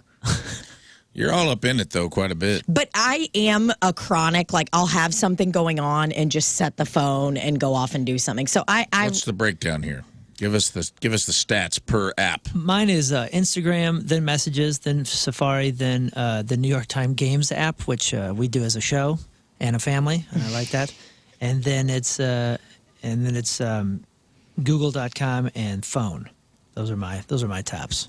Do you want to know my top? Yeah, I'm kind of interested in the breakdown. Like, how do you pull this off? This is impressive. Clock. Oh. Clock is my number You one. just stare at the clock all day? You psycho. Oh my That goodness! is awesome. You really are an old man. Flashlight's number 2. 24 hours of screen time. It's She all spent clock. 8 hours on flashlight and 9 hours on clock. Yeah. That is great. 6 hours and 10 minutes of clock. Are you just stressed out, like about your alarms or something? Like, what is happening? That's you hitting snooze Yeah. every morning, probably. Just, I guess hitting snooze constantly. Are you using the timer at work? I do use timers a lot. That's got to But be it. not that much, guys. I would have a lot more done. I'd be She able likes to to quit time how long she looks at the clock. So Right. She'll set a 2 hours, timer. 40 minutes. New record. What the heck? Yeah, my number one's the Highlights magazine app, and then I got the I Spy app was number 2 with almost 2 hours, and then the Welcome to hell, Where's buddy. Waldo app with 28. I know why mine minutes. is so big, though. I'm at 15 hours and 43 minutes. Are you kidding? No, it wouldn't be funny. And what's yours? What's your top 3? Well, I just started this thing. I don't think it says the top 3.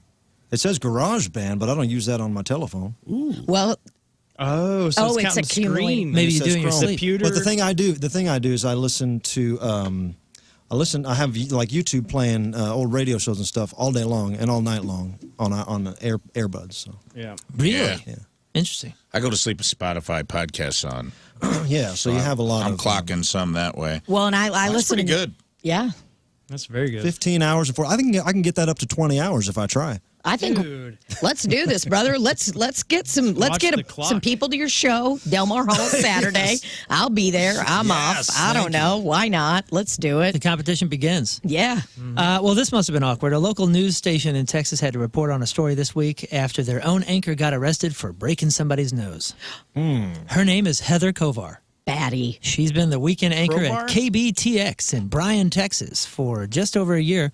It's right next to College Station where Texas A&M is. They ran a story about it on Tuesday, and they didn't give a ton of details, but a competing news station revealed the nose she broke belonged to her boyfriend.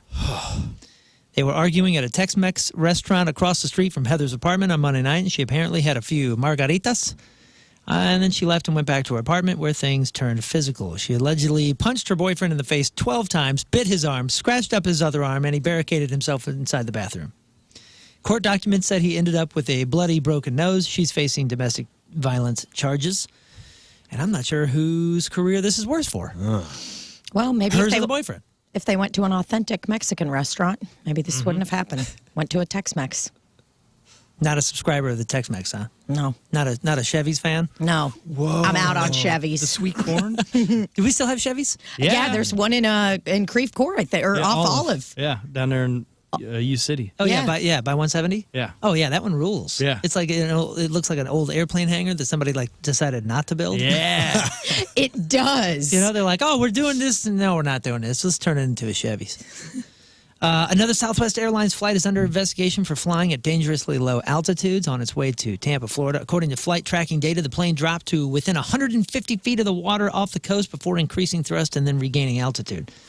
The pilot skipped over the Tampa airport and landed instead at Fort Lauderdale, 200 miles away. This is the third incident in the past 4 months. The FAA said that it's investigating the incident. Did they say why? What's he flying like that for? I don't know. I have no Fun. idea.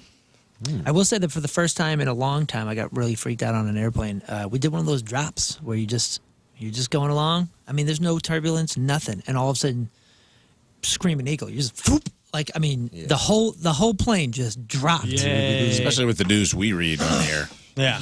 Yeah, and If you're hyper aware of it. it dropped, and I just kind of went whoop. You know, your heart kind of sinks down for a second, and you take a few deep breaths, and you go. You're waiting for the next one. It's almost like you're waiting for tremors. Yeah. And then nothing happened. It was just one air pocket of Doink. anti-gravity. You know, the pilots are up there and he's like, $5, you won't just quickly drop it down real quick. He's like, oh, you bet. Yeah. I mean, it almost seemed cartoony where, like, maybe, you know, the pilot was going back in and tripped and just put his knee right into it. Just, Nah, I like to imagine this. I like Scott's version where there's a pilot up front that's like getting dared and he just looks both ways and he's like, I'm a bit of a bad boy. And he just lets go of the stick and they drop 10 feet. And he's like, half the people on this plane thought brownie brittle was going to be their last meal. remember we did that lock-in at Bass Pro Shop? Oh, dude. Yeah. It was so fun. This guy did it at a Walgreens. That's not as fun. Not as fun. A man was arrested last week for stealing various food and drink items from a New Smyrna Beach, Florida Walgreens. Police responded to the store after the alarm was going off around 3 a.m. The alarm company told police there's a man inside the store, even though it had been closed since 10 p.m. Police say security footage showed the guy, identified as Christopher Morgan, 2 first names, entering the store's bathroom at 9:40 p.m. Didn't show him leaving the bathroom until 2:42 a.m. The guy stayed Cool place to way hang out. longer than he needed to.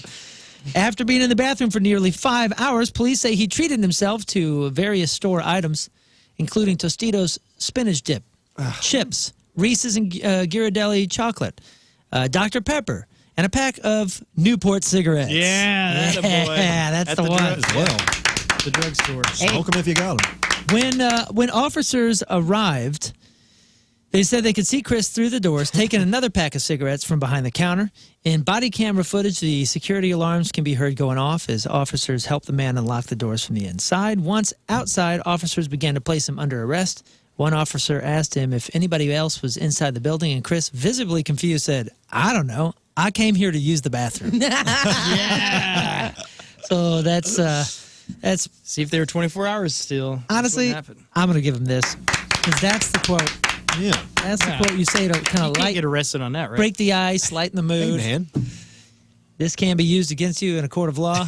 I'm just here to use the bathroom. Very cool. And that he found a Walgreens that still sells cigarettes because some of them are like going out on the cigarettes. Oh, really? Yeah. Did he go through a whole pack and then went back for a second pack, you said? Yeah, I mean, he was seen when they got there. He was seen reaching for another pack Yeah.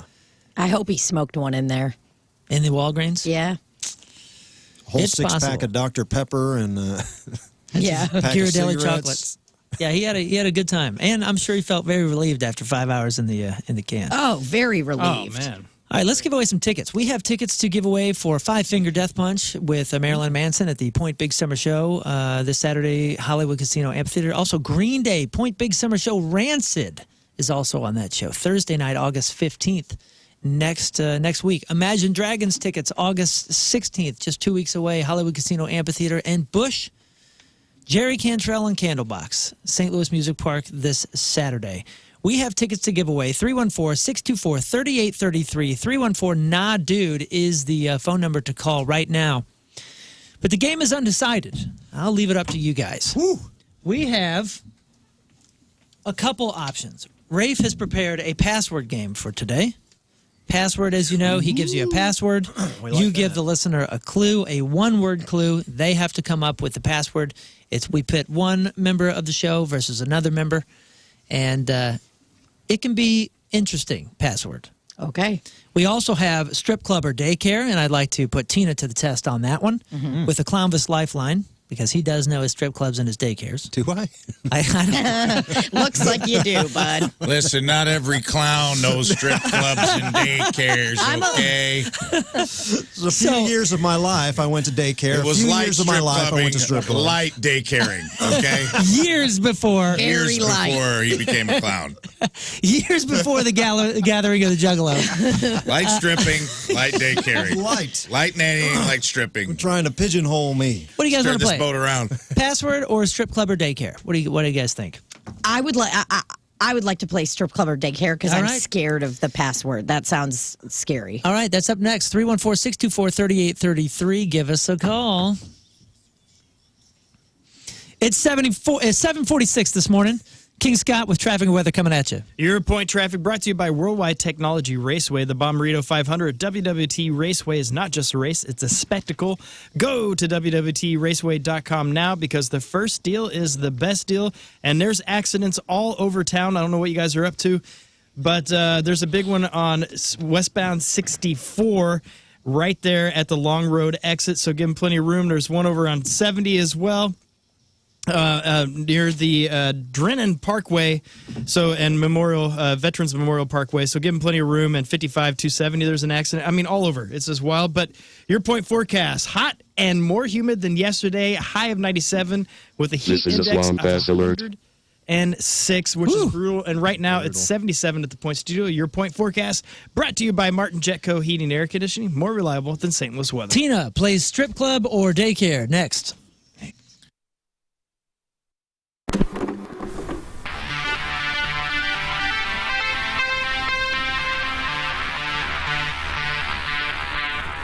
Hey, it's Jeff backstage at Wayback Point Fest in freaking living color. Look at those guys. They're right there. Thank you guys for taking the time to do this. Much appreciated.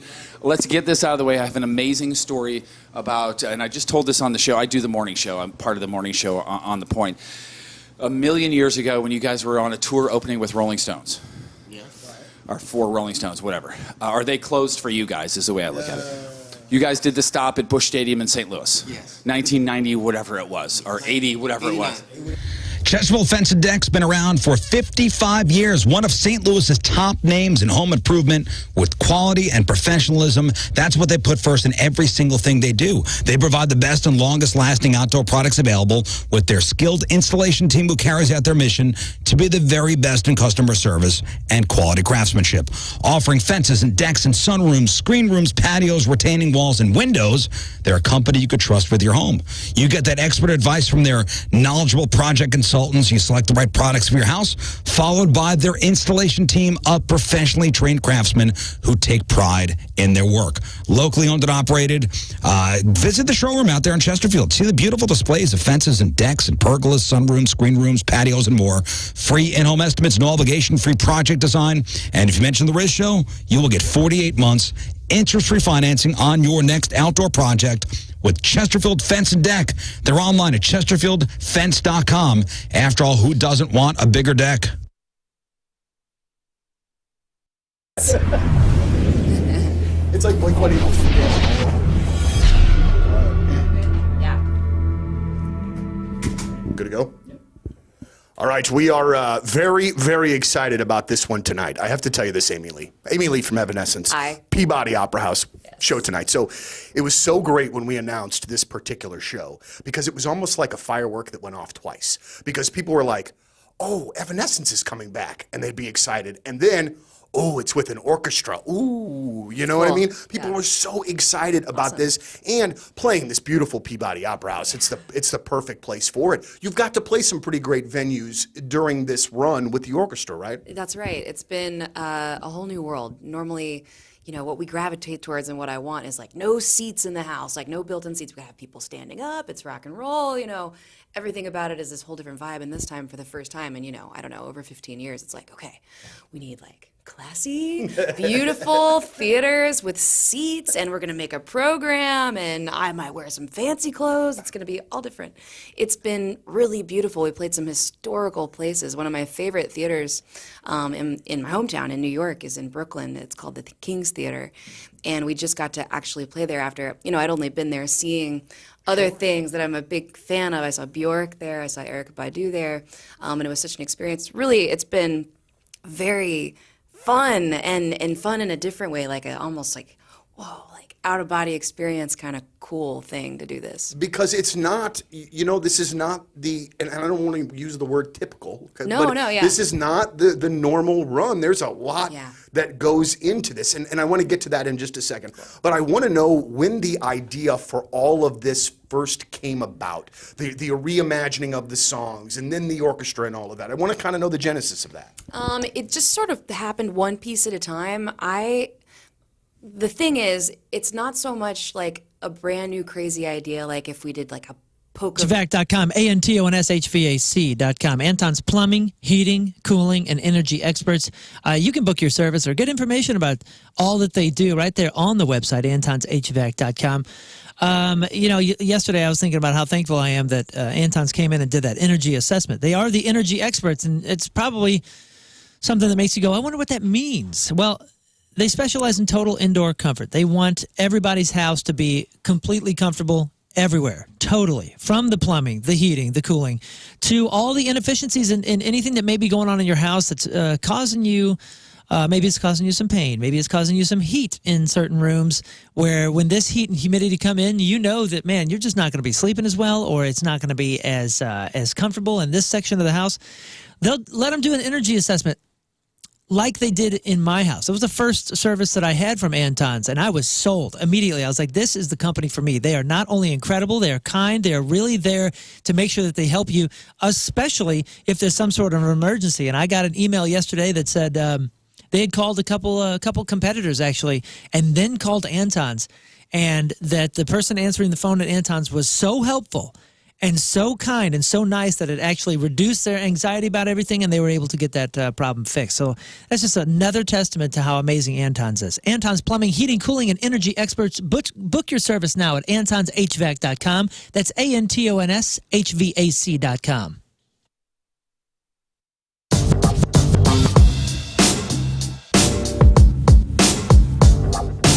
joined by Seether. Gentlemen, how are you? It's great to see you, and thank you for being here with us.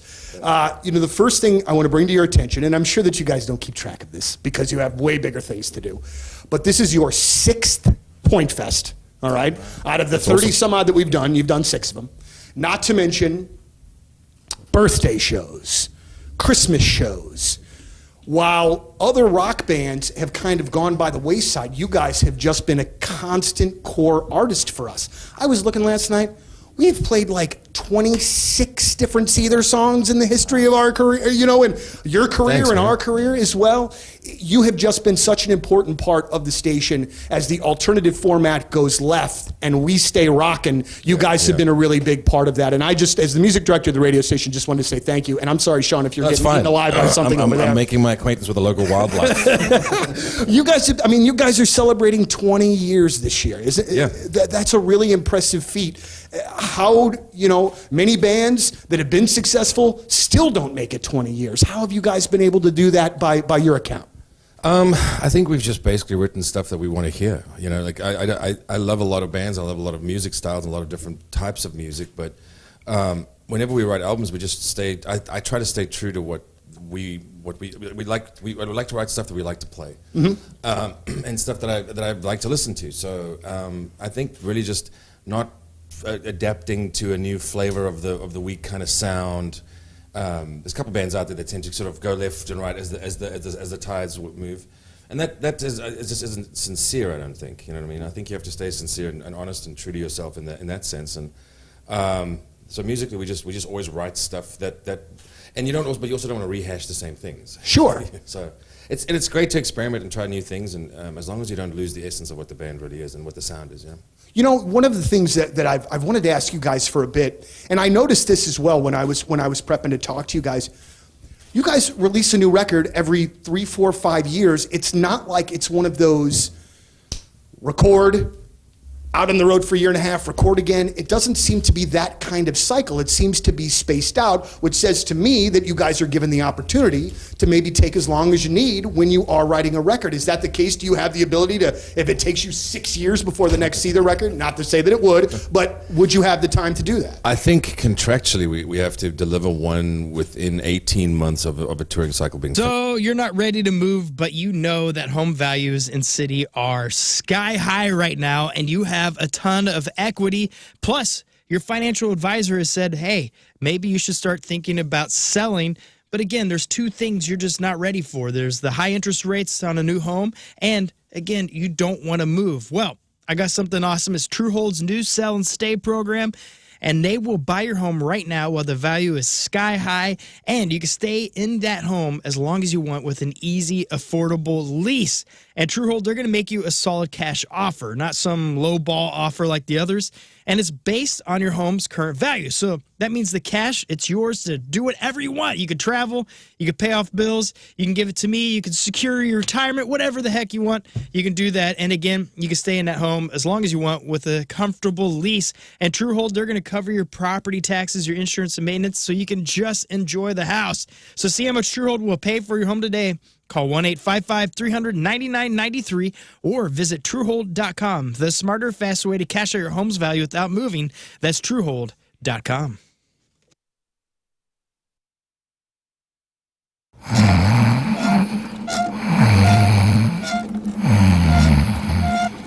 Bum, bum, bum.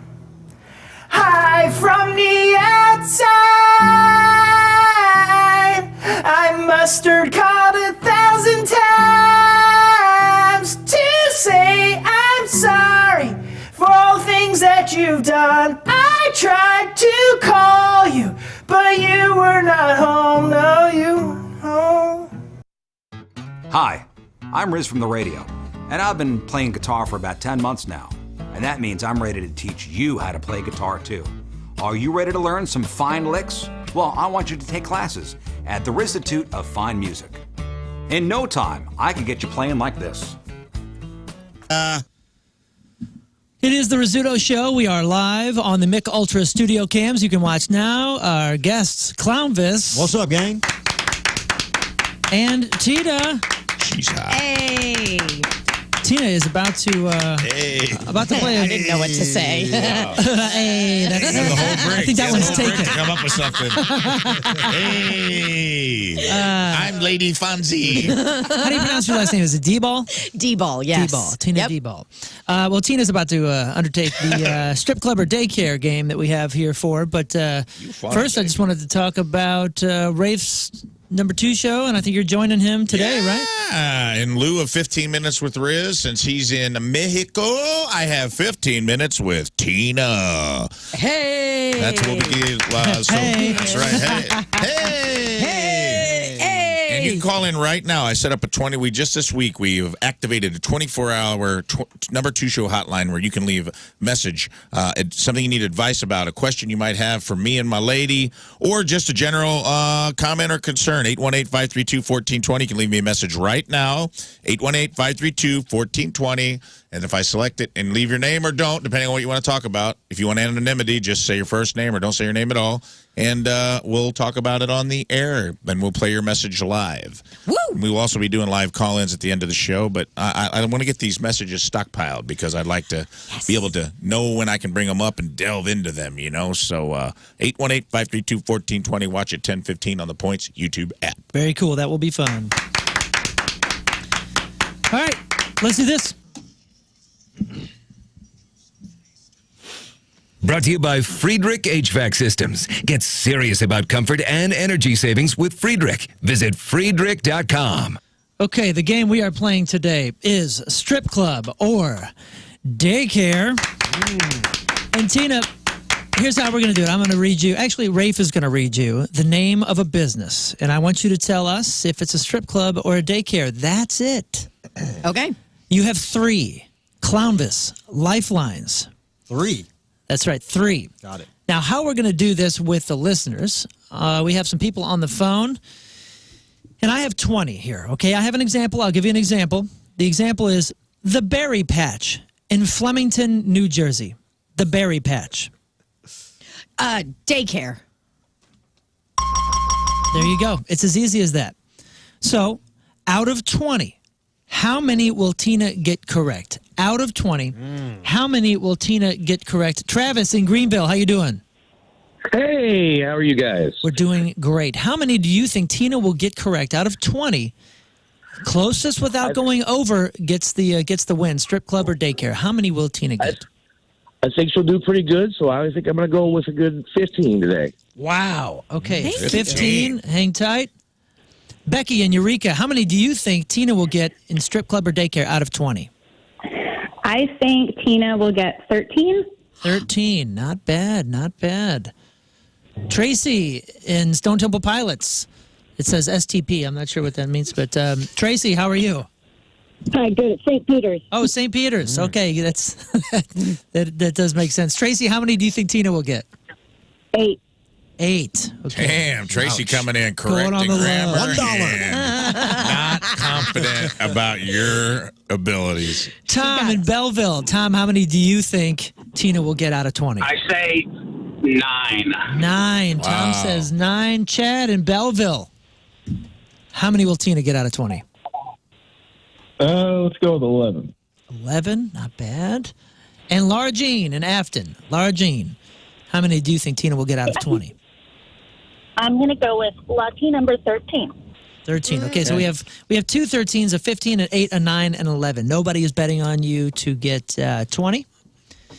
But 15 is pretty impressive. Very well. Very good. Okay, Tina, Rafe, Clownvis, are you prepared? Really, they really nailed the 8 guests to the wall there with some. Didn't have to be right on to get this. Let's play strip club or daycare. All right. My betrothed, my beloved. Are you ready? I'm ready, baby. All right, sweetheart. Here we go. Kate's in Evanston, Wyoming. Strip club.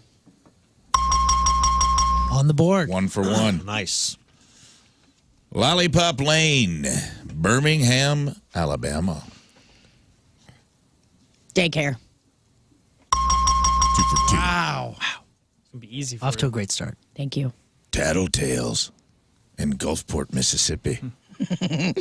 Strip club. Got her. Absolutely. Got her ass. That's wrong. Yeah, we to build up name your- a daycare that. We build your confidence with 3 in a row, and then we just Crush get me you. down. We get you. Creme de la creme in Atlanta, Georgia. Strip club. And the wheels come off. The confidence is waning. Now, don't, Okay. Don't forget, you have 3 Clownvis lifelines here. You're right. Okay, and You I only should have to take 17 of these. I only have to take 17. Or Okay, I got 16 this. by yourself. Okay. Okay, here we go. The Playground in Seattle, Washington. Strip club. Thanks, Clownvis. Dang. That's 3. Stay and Play in Phoenix, Arizona. I'm going with a Clownvis lifeline on this one. Stay and Play. The stay and play is a what do you call it? Daycare.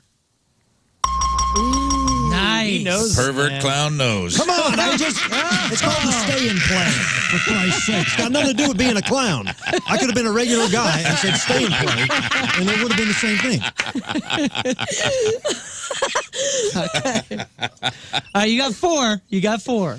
Oh, I'm choking. If he dies, I didn't kill him. It was a light show. Yeah, it was Gacy. You're trying Nothing to do Gacy, with right? the clown next to him. Nothing to do with the clown.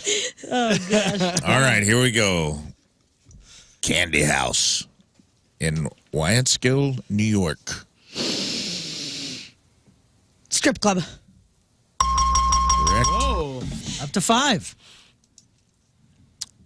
Is it 5? Yeah. Okay, 1, all 2, right. 3, 4, 5. Yep. Shenanigans in Schenectady, New York. Whew. I'm giving that to Clownvis. Good call. Shenanigans. Shenanigans in Schenectady. Schenectady. Shenanigans in Schenectady is definitely a strip club. Killing it, Perv. 6. The clown's 2 for 2. Killing it, you deviant. This really cool pervy clown is killing things. I love Twisting it. it up today. Really nice Turn this guy. boat around. We're short on blood, gang. We're short on blood. The Clownvis is. All right. 2 for you in West Des Moines, Iowa. The number 2, 4, Two. F-O-R, and then the letter U. Yes. 2 for you. Oh my goodness. Okay. I'm going with a daycare. Yeah, mother. Mother trucker. Good job. Lil Babes in Nebraska City, Nebraska. Lil Babes. L-I-L. Lil Babes. Oh God. Oh God. Sorry, Clownvis. It's you. I don't want to play anymore. Your Every time third- I do good, I turn Yeah, this is a lose-lose for you at turn this point. sour on me. Yeah, let's go Little pervy. Babes is a daycare. Oh, the pervert's 3 for 3. I'm going home. This has been a lot of fun, guys.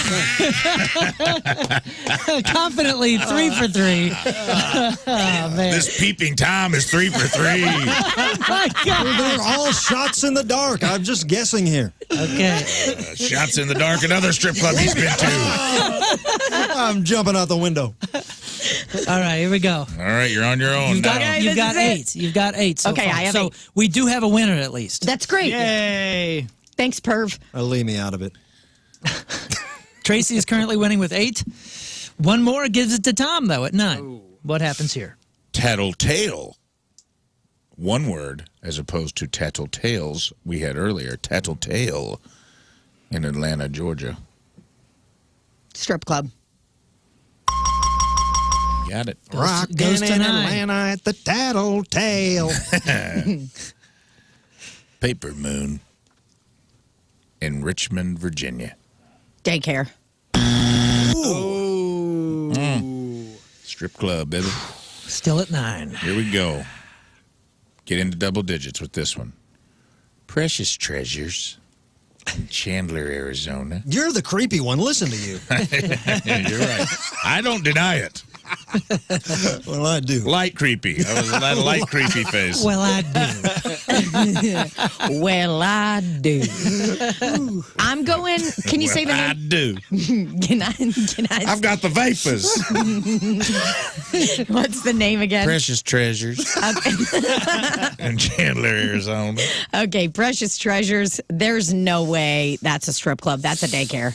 Oh, yeah, you got Yeah, baby. I mean, come on. It's like you can't. Well, Go you'd on. be surprised. Yeah, I guess you're right. Here we go. There's You're some in weird double stuff in digits. Arizona with that, by the way. Yeah. With the whole thing.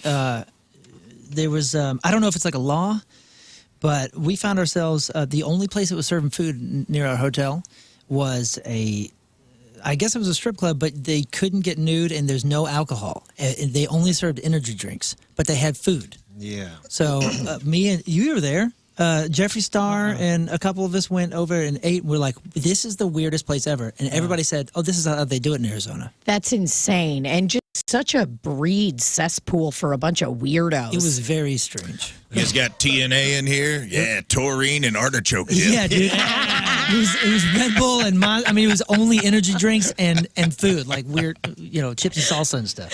Okay. Well, that'll work. All right, honey. We at 10? Yeah, 10. Let's see how you do, kiddo.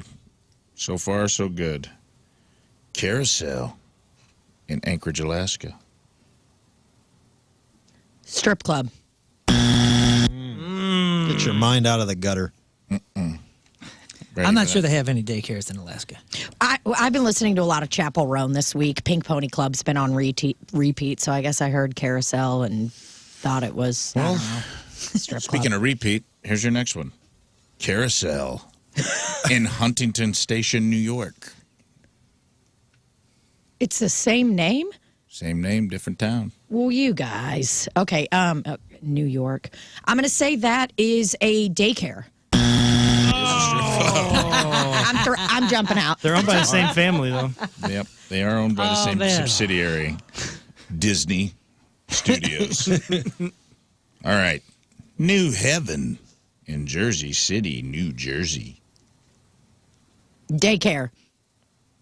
Killing it.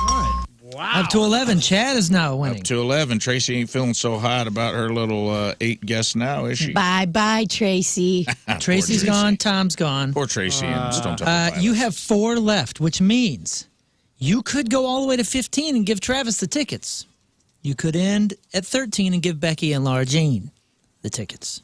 Right now you're at 11. 4 to go. Here we go. Michelle's Beach House in Derby, Kansas. Daycare. And with that, we say goodbye to Travis. Sorry, Travis. Travis. Becky, Laura Jean, and Chad, all in a race right here. You have 3 left. Just like home in Georgetown, Kentucky. Daycare. Well done. Nicely done. 12. Will she go 13? Peachtree in Prattville, Alabama. Peachtree. Strip club. I don't love this bar. It comes down to this. Where's she at, 12? She's at 12. If you get this correct, Laura Jean and Becky both walk away with tickets. If you get it incorrect, Chad takes home the tickets. Well, you know I'm going for the twofer. Let's go. Angels in Vinton, Louisiana. Angels. What's the town again? Vinton, Louisiana. Really thinking this through. Angels in Vinton, Louisiana. Oh, my Lord. Yeah, you go to the Angels. Oh, over in Vinton?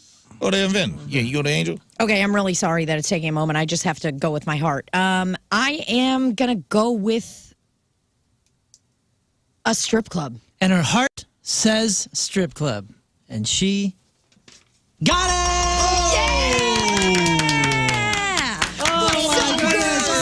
What's up, girls? Come on, Becky. Ladies. About to take it over. Nicely Ladies helping done. ladies. Becky and Laura Jean, hang tight. Thanks, everybody, for playing. I do it for the ladies. Well done, Tina. Well done.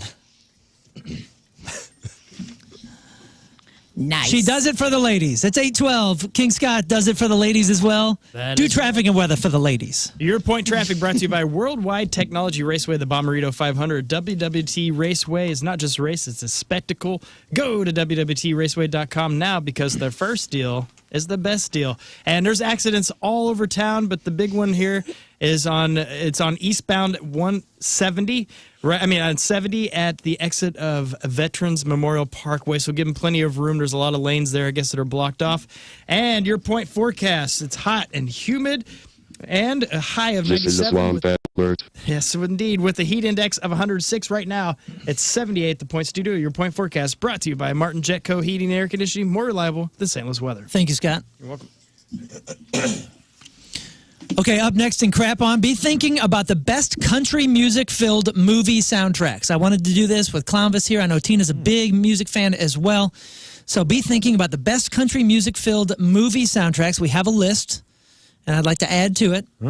And also, whose pants are on the auction block for about $50,000? Not mine.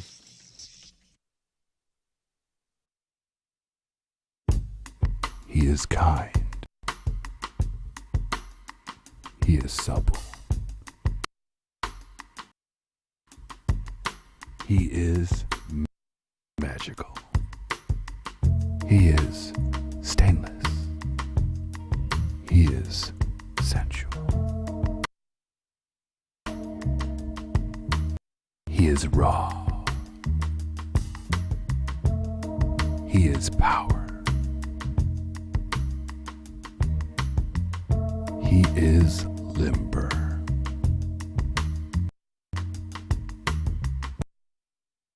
He is untouched. He is pure.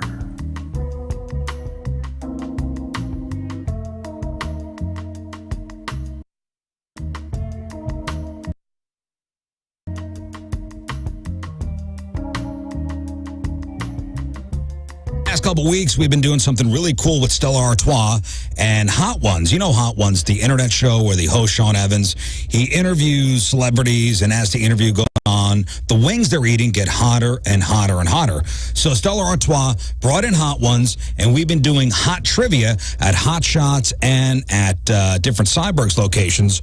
Well, you guys have competed, and the grand finale is this coming Thursday at Helen Fitzgerald's. Join Jamie Rivers as he hosts a big event from 6 to 8 o'clock. It's the grand finale where one team will win a really cool STL staycation courtesy of Stella Artois and courtesy of Hot Ones. We invite everybody to come down, watch as the teams compete for this STL staycation, enjoy some great Stella Artois samples, maybe win a prize yourself. That is this coming Thursday, 6 to 8 o'clock at the Helen Fitzgerald's in South County. Join host Jamie Rivers. If you need more details, go to 1057thepoint.com.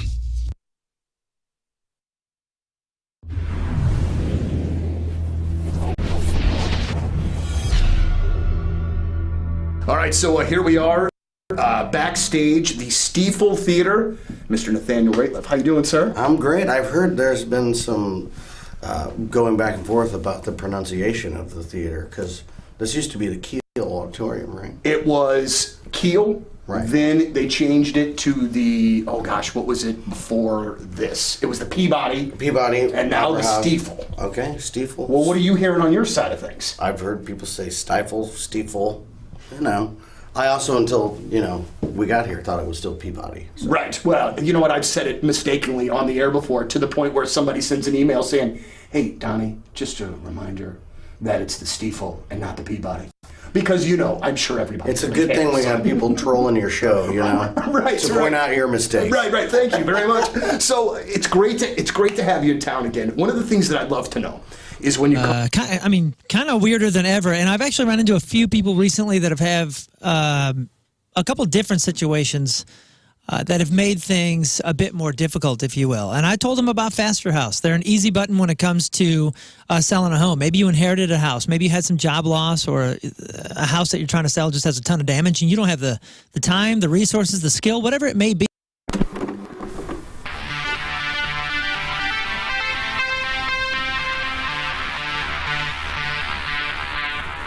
Hey, it's Jeff backstage at Wayback Point Fest in freaking living color. Look at those guys. They're right there. Thank you guys for taking the time to do this. Much appreciated. Let's get this out of the way. I have an amazing story about, and I just told this on the show. I do the morning show. I'm part of the morning show on The Point. A million years ago when you guys were on a tour opening with Rolling Stones. Yes. Or for Rolling Stones, whatever. Are they closed for you guys is the way I look at it. You guys did the stop at Busch Stadium in St. Louis. Yes. 1990, whatever it was, or 80, whatever 89. it was. It was 89. Okay, 89. cool. All right, so I'm 52. I'm right there. Okay. Right. So my dad was a huge fan of the Rolling Stones. Right. Not in great health at the time. Wasn't walking very well. So I drove him because I'm a fan of you guys, and I was a fan of Rolling Stones because I had to be. And we roll up in his truck, and I let him out at the curb so he can walk in and find his seats. Right. And while I park his truck. He gets out, and you guys are already on. And he goes, "What the hell is that god-awful noise like that?" And I was like, "Dad, that's the opening band. It's Living Color. It's the band I was telling you about." He walks in, and I park the truck, and by the time he is this, like this. Rocking out. The dude would be 70-something right now if he was still with us. And he found dudes that he graduated high school with. And the last time he saw those people, they were listening to the Rolling Stones, smoking pot, and that's what they were doing. Wow. So because of you guys, I had this amazing, amazing moment with my dad. So thank you very much. So that leads me into, and I think maybe that's part of the answer, but why you guys are still doing this. After all of these years, all of the success, all of the touring, all of that, what keeps you guys like driving to do this? We're trying to get it right at some point, basically. Are you kidding me? It's funny. It's a great question. I mean, part of it is, the conversation we started back in the 80s, late 80s. A lot of things that we were talking about through the 90s, a lot of those things haven't gone passe. Like a lot of the songs we, like we're living with the cult of personality right now. Right. And we're still living with things like Funny Vibe, and we're still living with things like Open Letter to a Landlord. And a lot of things that like a song like Time's Up is even more relevant. It was really odd. We were kind of doing our little homage to the Bad Brains. Right. And Corey come up with these lyrics, and the lyrics are all about the environment. And it seemed really an odd choice at the time, but it's like incredibly in sync with what's happening now. So a lot of what has kept us together is the fact that the things we've talked about are still relevant. And it's great that you say that, because a couple of years ago, 311 was here, and in these very chairs, and I was talking with them about, and I followed them since record number one. And they said one of the things that drives them is the fact that music that they put out 20 years ago is even more relevant now than it was back then. For them, it's the legalization of marijuana and the therapeutics of marijuana, which is, my God, that's like story number one almost now. So that's got to be part of that. Now, and the other thing is, one of the guys that's on the show with me is a musician. He actually plays with Goldfinger. He's playing with them tonight. And he obviously knew about you guys, know the radio songs, that sort of thing. Never seen you guys, so I pulled up on YouTube when you guys were on Arsenio Hall. and he's a bass player and a guitar player, and he's, oh my God, that guy is shredding. Oh my gosh. So this guy's 37, 38 years old, never seen you, and cannot wait to see you guys play. That's got to be part of the drive, right? Oh yeah, it is. Totally. I mean, the way that we play and why we play, I don't think is as important as that we play.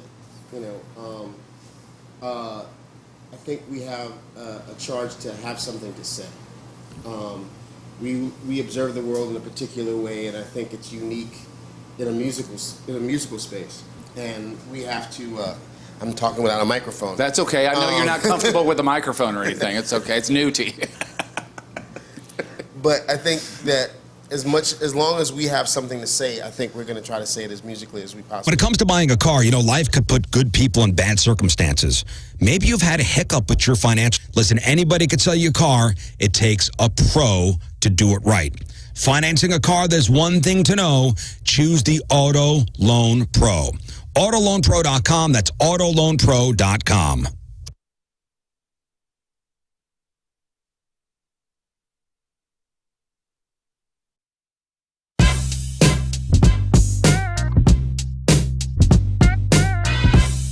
All right, right, so I actually made up a word this morning, and I'm so happy about this. Now, the last year and a half of all of our lives, the word synergy has been like kind of a gigantic joke. Like, there's all this stuff happening all over. You're just trying to make it work for the day. And you're listening to the Rizzuto Show. Happy birthday, Riz. It's the Rizzuto Show. Tune into the Mick Ultra Studio cams. We're live on the Points YouTube channel. You can always email us, rizshow@1057thepoint.com. We will get to some emails later. We are joined by comedian and Rafe's better half, Tina D-Ball right there. Hey! Hey. He's going to be talking about Hard Promises coming up. A song for us. And last time he was in here, man, I mean, blew us away. The dude went into Tom Petty.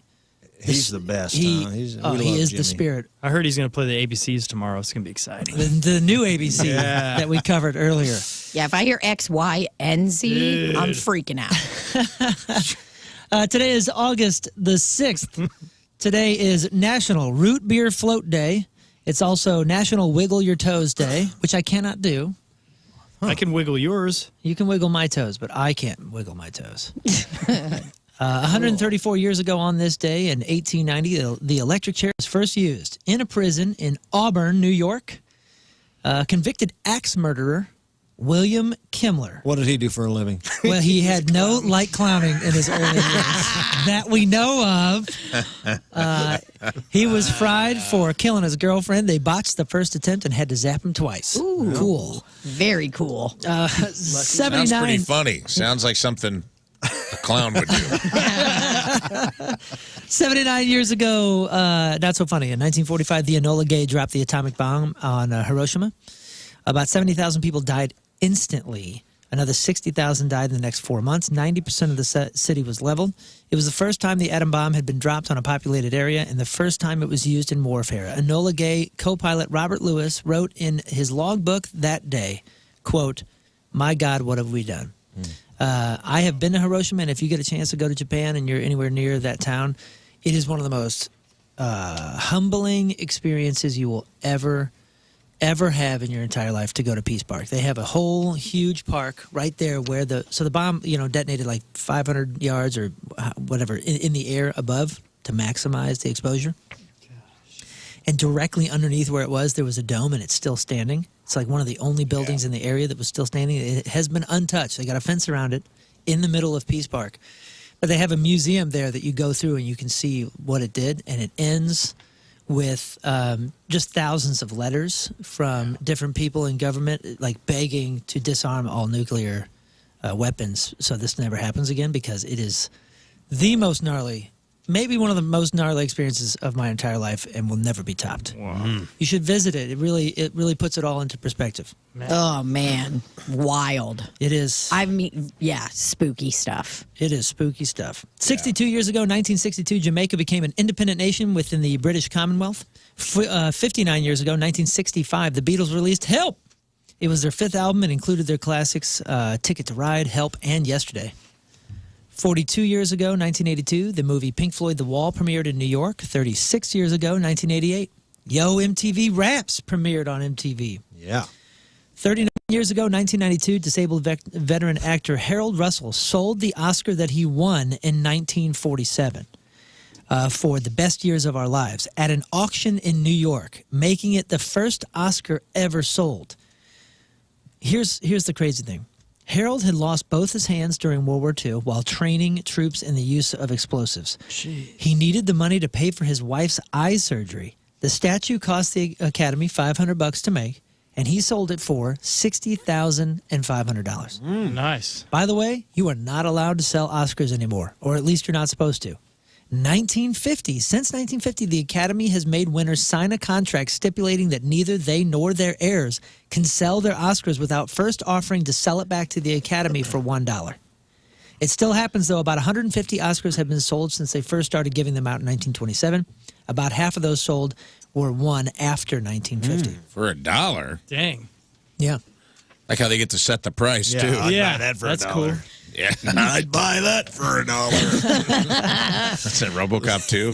God, wow, what a deep cut. I'd buy that for $1. 26 years ago, 1998, Monica Lewinsky spent 8.5 hours testifying before a grand jury about her relationship with President Clinton. 20 years ago, 2004, Rick James died of a heart attack. He was 56. 16 years ago. Wonder what caused it. Yeah, I don't know. 16 years ago, in 2008, the Seth Rogen and James Franco action comedy Pineapple Express was released. 15 years ago, 2009, Steven Tyler broke his fragile 61-year-old shoulder after falling off a stage during an Aerosmith concert. Wow. 12 years ago, 2012, NASA landed the Curiosity rover on Mars. 9 years ago, in 2015, Jon Stewart hosted his final episode of The Daily Show and closed the show with Bruce Springsteen playing him off. And also 9 years ago, 2015, Hamilton opened on Broadway. What's your take on this Aerosmith stuff, Clownvis? Oh, boy. Well, you know what I'm thinking? I'm wondering if, obviously Steven Tyler, his voice is gone. But the guys can still play. The biggest question is, can Steven Tyler still do the cartwheels? Because if he can do the cartwheels, I'm thinking we bring in a young buck to take over vocals, let him just cartwheel back and forth behind the band, and they'd still sell tickets. People are still going to fill it up. That shoulder's rough, though, after he fell. Yeah, he cartwheeled off the stage. But just imagine what his screams of agony are like. Yeah. Call an ambulance. Kind of similar to the... Oh, yeah. Dude. Maybe that's the move, dude. Bring Diamond Dave in to finish the tour. Is DLR the same as Steven Tyler? Let me hear it again. Hey, the way AC/DC did it with bringing Axl Rose in for a while. Yeah, it looks like DLR is looking for a gig. I mean, he's doing all this crazy YouTube stuff. Maybe he just... I'll tell you all about it. Maybe he tells us all about it. Yeah, with the ominous skibbity bops and stuff, it's all the same. It kind of is. And the jumping and the splits and the rags on the microphone. Mm-hmm. We can get away. I think we can get away with this. We can swap them out. Have they ever been in a room together? Good question. What do their feet look like? Cool. Have you seen Steven Tyler's feet before? I don't think I have. Okay, bring it up. Bring it up. It's foul. If you're anywhere near the Googles, Google Steven Tyler's feet right now and see what we're talking about. This pervert's about to freak out. He has some of the look. Want to see them rock them old Rockefeller? Oh my God! Oh my gosh! that second toe is screaming, dude. Oh man, that's Morton's toe to the 10th degree. This is a sideways. Like they got ran over by a... Dude, I mean, isn't that wild? No wonder he fell off stage. Yeah. I mean, how do you walk like Get them that? toes in order, son. Janie's got a corn. All right, let's do some crap on. Oh, look at that one. Oh, yeah. Oh, my gosh. He's out there telling lies. He's like, I got my toes crossed. It's like all his other toes. It's like his big toes, Julius Caesar, and all the other toes are trying to stab it to death. Yeah, dude. Stay with me. What a wild thing. And the fact that he can wear sandals like that, man. Yeah, Woo. this is great. And the fact that he paints them up to doll them up. And we're looking at this on National Wiggle Your Toes Day. Oh, God. Give it a go, Steven. Those toes don't wiggle, brother. Those toes are sedentary toes. Okay, here's a little quiz. Who said, if I wasn't a musician, I'd be a virgin? Was it A, Lenny Kravitz? Was it B, John Bon Jovi? Was it C, Steven Tyler? Was it D, Ed Sheeran? Was it E, Gene Simmons? Or F, Taylor Swift? Let's go around the room. Well, King Scott. There's a lot of options. Yeah. I mean, the odd one on that, because I would say, is Ed Sheeran. I'm going to go with that route. He goes with Ed Sheeran. Tina D-Ball. I'm going with Ed Sheeran. Ed Sheeran. I believe that's something that Gene Simmons has at least kind of insinuated or said, so I'll say Gene Simmons. Gene Simmons? I will say Lenny Kravitz only because it rings of false humility. A couple of you guys are totally right. Ed Sheeran had somebody hook up his Nintendo Switch to the big screen at a stadium. He's playing a stadium, and they put his Nintendo on there, and he was playing Pokemon Stadium before a gig. Oh. And somebody filmed him and looked over at him, and he just said, if I wasn't a musician, I'd be a virgin. That's awesome. Pretty cool. Hilarious. But I mean, tell me, if you're into games in any way, and you're kind of sitting there during a show day, and you're waiting for something, and they got a big old screen, and you can just plug in, are you not going to play your favorite game on the stadium screen? Come on. You're plugging it in. For sure. So here's a question. Is John Mayer's 2003 song, Daughters, sexist? Think of the lyrics. Think of the feel. Couldn't tell you a lyric from it. Yeah, what are the Pap, lyrics? be good to your dog. Well, Others be good to your daughters is the only lyric I can, and I'm not even sure that's correct. St. Vincent thinks so. She says it's the worst song ever written. Oh. Quote, it's so hideously sexist, but it pretends to be a love song. But it's really, really retrograde and really sexist, and I hate it.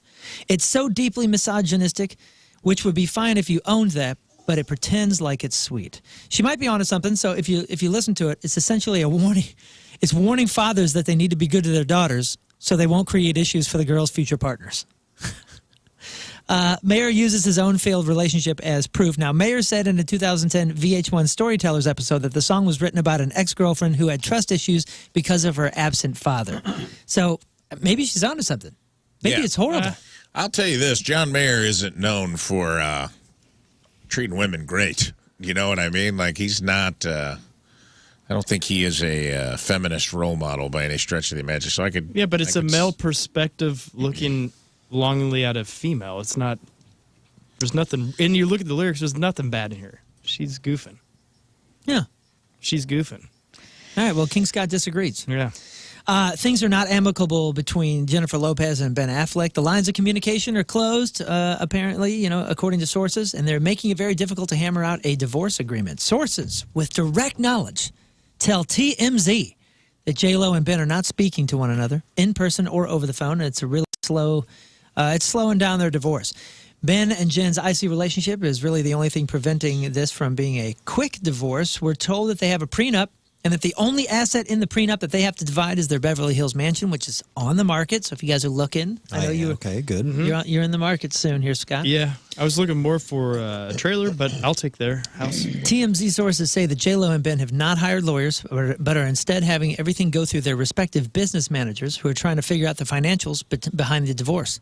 It's complicated because the principals are just not talking. Ben and J-Lo will eventually hire divorce lawyers, and they're told that there's no documents to be filed until they reach a settlement, and then they will file legal docs requesting a divorce. The judge will sign it, and then that will be that. According to sources, Brooke Shields is auctioning off the Calvin Klein jeans she wore in that infamous ad campaign back in 1980. They're valued at $50,000. Why is this kind of weird? Target will give her 20% off. That's right. If she takes them in, she might want to think about it. Not a bad trade. It's weird because she did this ad when she was 15. What was wrong with the ad? 15 years.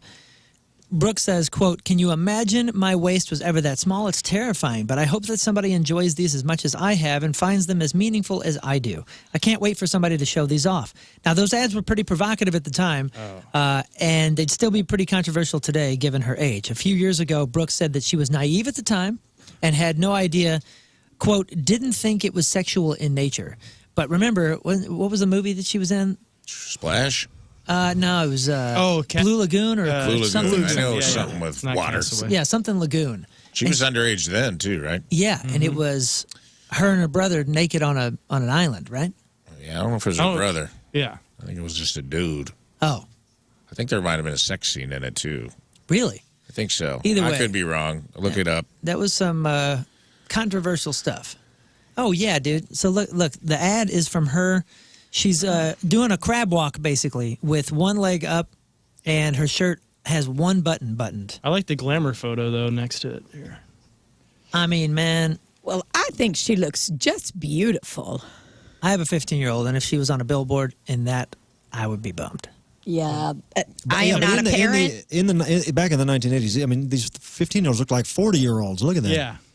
She's got an old lady vibe. I mean, I say that in a nice way. Yeah, it's very Dillard's. Yeah, it is. She was 14 years old in Blue Lagoon. It featured partial nudity. And they were saying that would not, and her co-actor was 18. Oops. So there's an article about how that would never be allowed today. Bad girl. They say maybe a body double was used, but Interesting. don't know. Not cool. Pax Jolie Pitt's e-bike crash was pretty serious. I think we talked about this last week. People.com is reporting that he was in intensive care, actually, and has been now transferred out and is on the mend. Not going to be easy. A source says that he suffered complex trauma and now begins the long road of recovery and physical therapy. So Angelina Jolie has been with through the whole ordeal, and his brothers and sisters have been visiting and helping out. No word about Brad Pitt. Pax was not wearing a helmet when he crashed his bike into the back of a car that was stopped for a red light. He's 20 years old. You got to wear your helmets, dudes. It's just so scary. Yeah, man. We're so fragile. Like, we really are such fragile beings. And those e-bikes are like the rage, especially out in California. Like, everybody has them. I mean, that's how we lost our buddy Kenny DeForest last Yep. year. It was just one of those bikes in New York. You know, he just tipped it over, hit his head on a car, and that was it. Man, you got to wear your helmets, man. Put them on. Even if you're renting a bike or something, make sure if you don't have a helmet, it's probably not worth it. Well, I was intrigued in the Olympics. I was watching the skateboarding, and they were not wearing any helmets. Interesting. Yeah. Really? I noticed that, yeah. Yeah, I was like, whoa. On Because the even on a vert extreme ramp? games, they wear helmets, and then that one they didn't. You talking about on a vert ramp, or this is street? This is street, yeah. Just haven't. Well, but I mean, that's- still doing some crazy stuff and falling down on their backs and their heads hitting the ground and all that. And you're like, huh. Well, look what goes on in France. I mean, we got these guys with big dongs. They're all just, there's a lot going on there. Put a helmet on that. Put a section, helmet. you know? Yeah, Wear a that's a- helmet. Yeah, they're wearing protection, I think. So Dude, Yeah, they got their dongs protected. What about their heads? skateboarding without a helmet. Unreal. So That French pole vaulter comes down on your head, dong first, and let me tell you something. You're in intensive care, yeah, guaranteed. dude, you are dude. right out. Machine Gun Kelly is opening up about his sobriety journey. The 34-year-old musician made an appearance on the Dumb Blonde podcast yesterday, where he discussed his stint in rehab and getting sober. Quote, "I'm completely sober from everything. I don't drink anymore. I haven't drank since last August." Following his 2023 European tour, he shared that he went into rehab, which many people didn't know. Quote, "I didn't tell anybody outside of the people closest to me. That was my first time I ever went to rehab. They just gave me so many ways to operate the body and show where this anger is coming from and methods to quell it. I met a lot of psychiatrists, some of which who gave up on me, and many therapists who did the same, but I ended up falling into an awareness of what my condition is and have made peace with it. It's a constant tightrope walk." So wishing him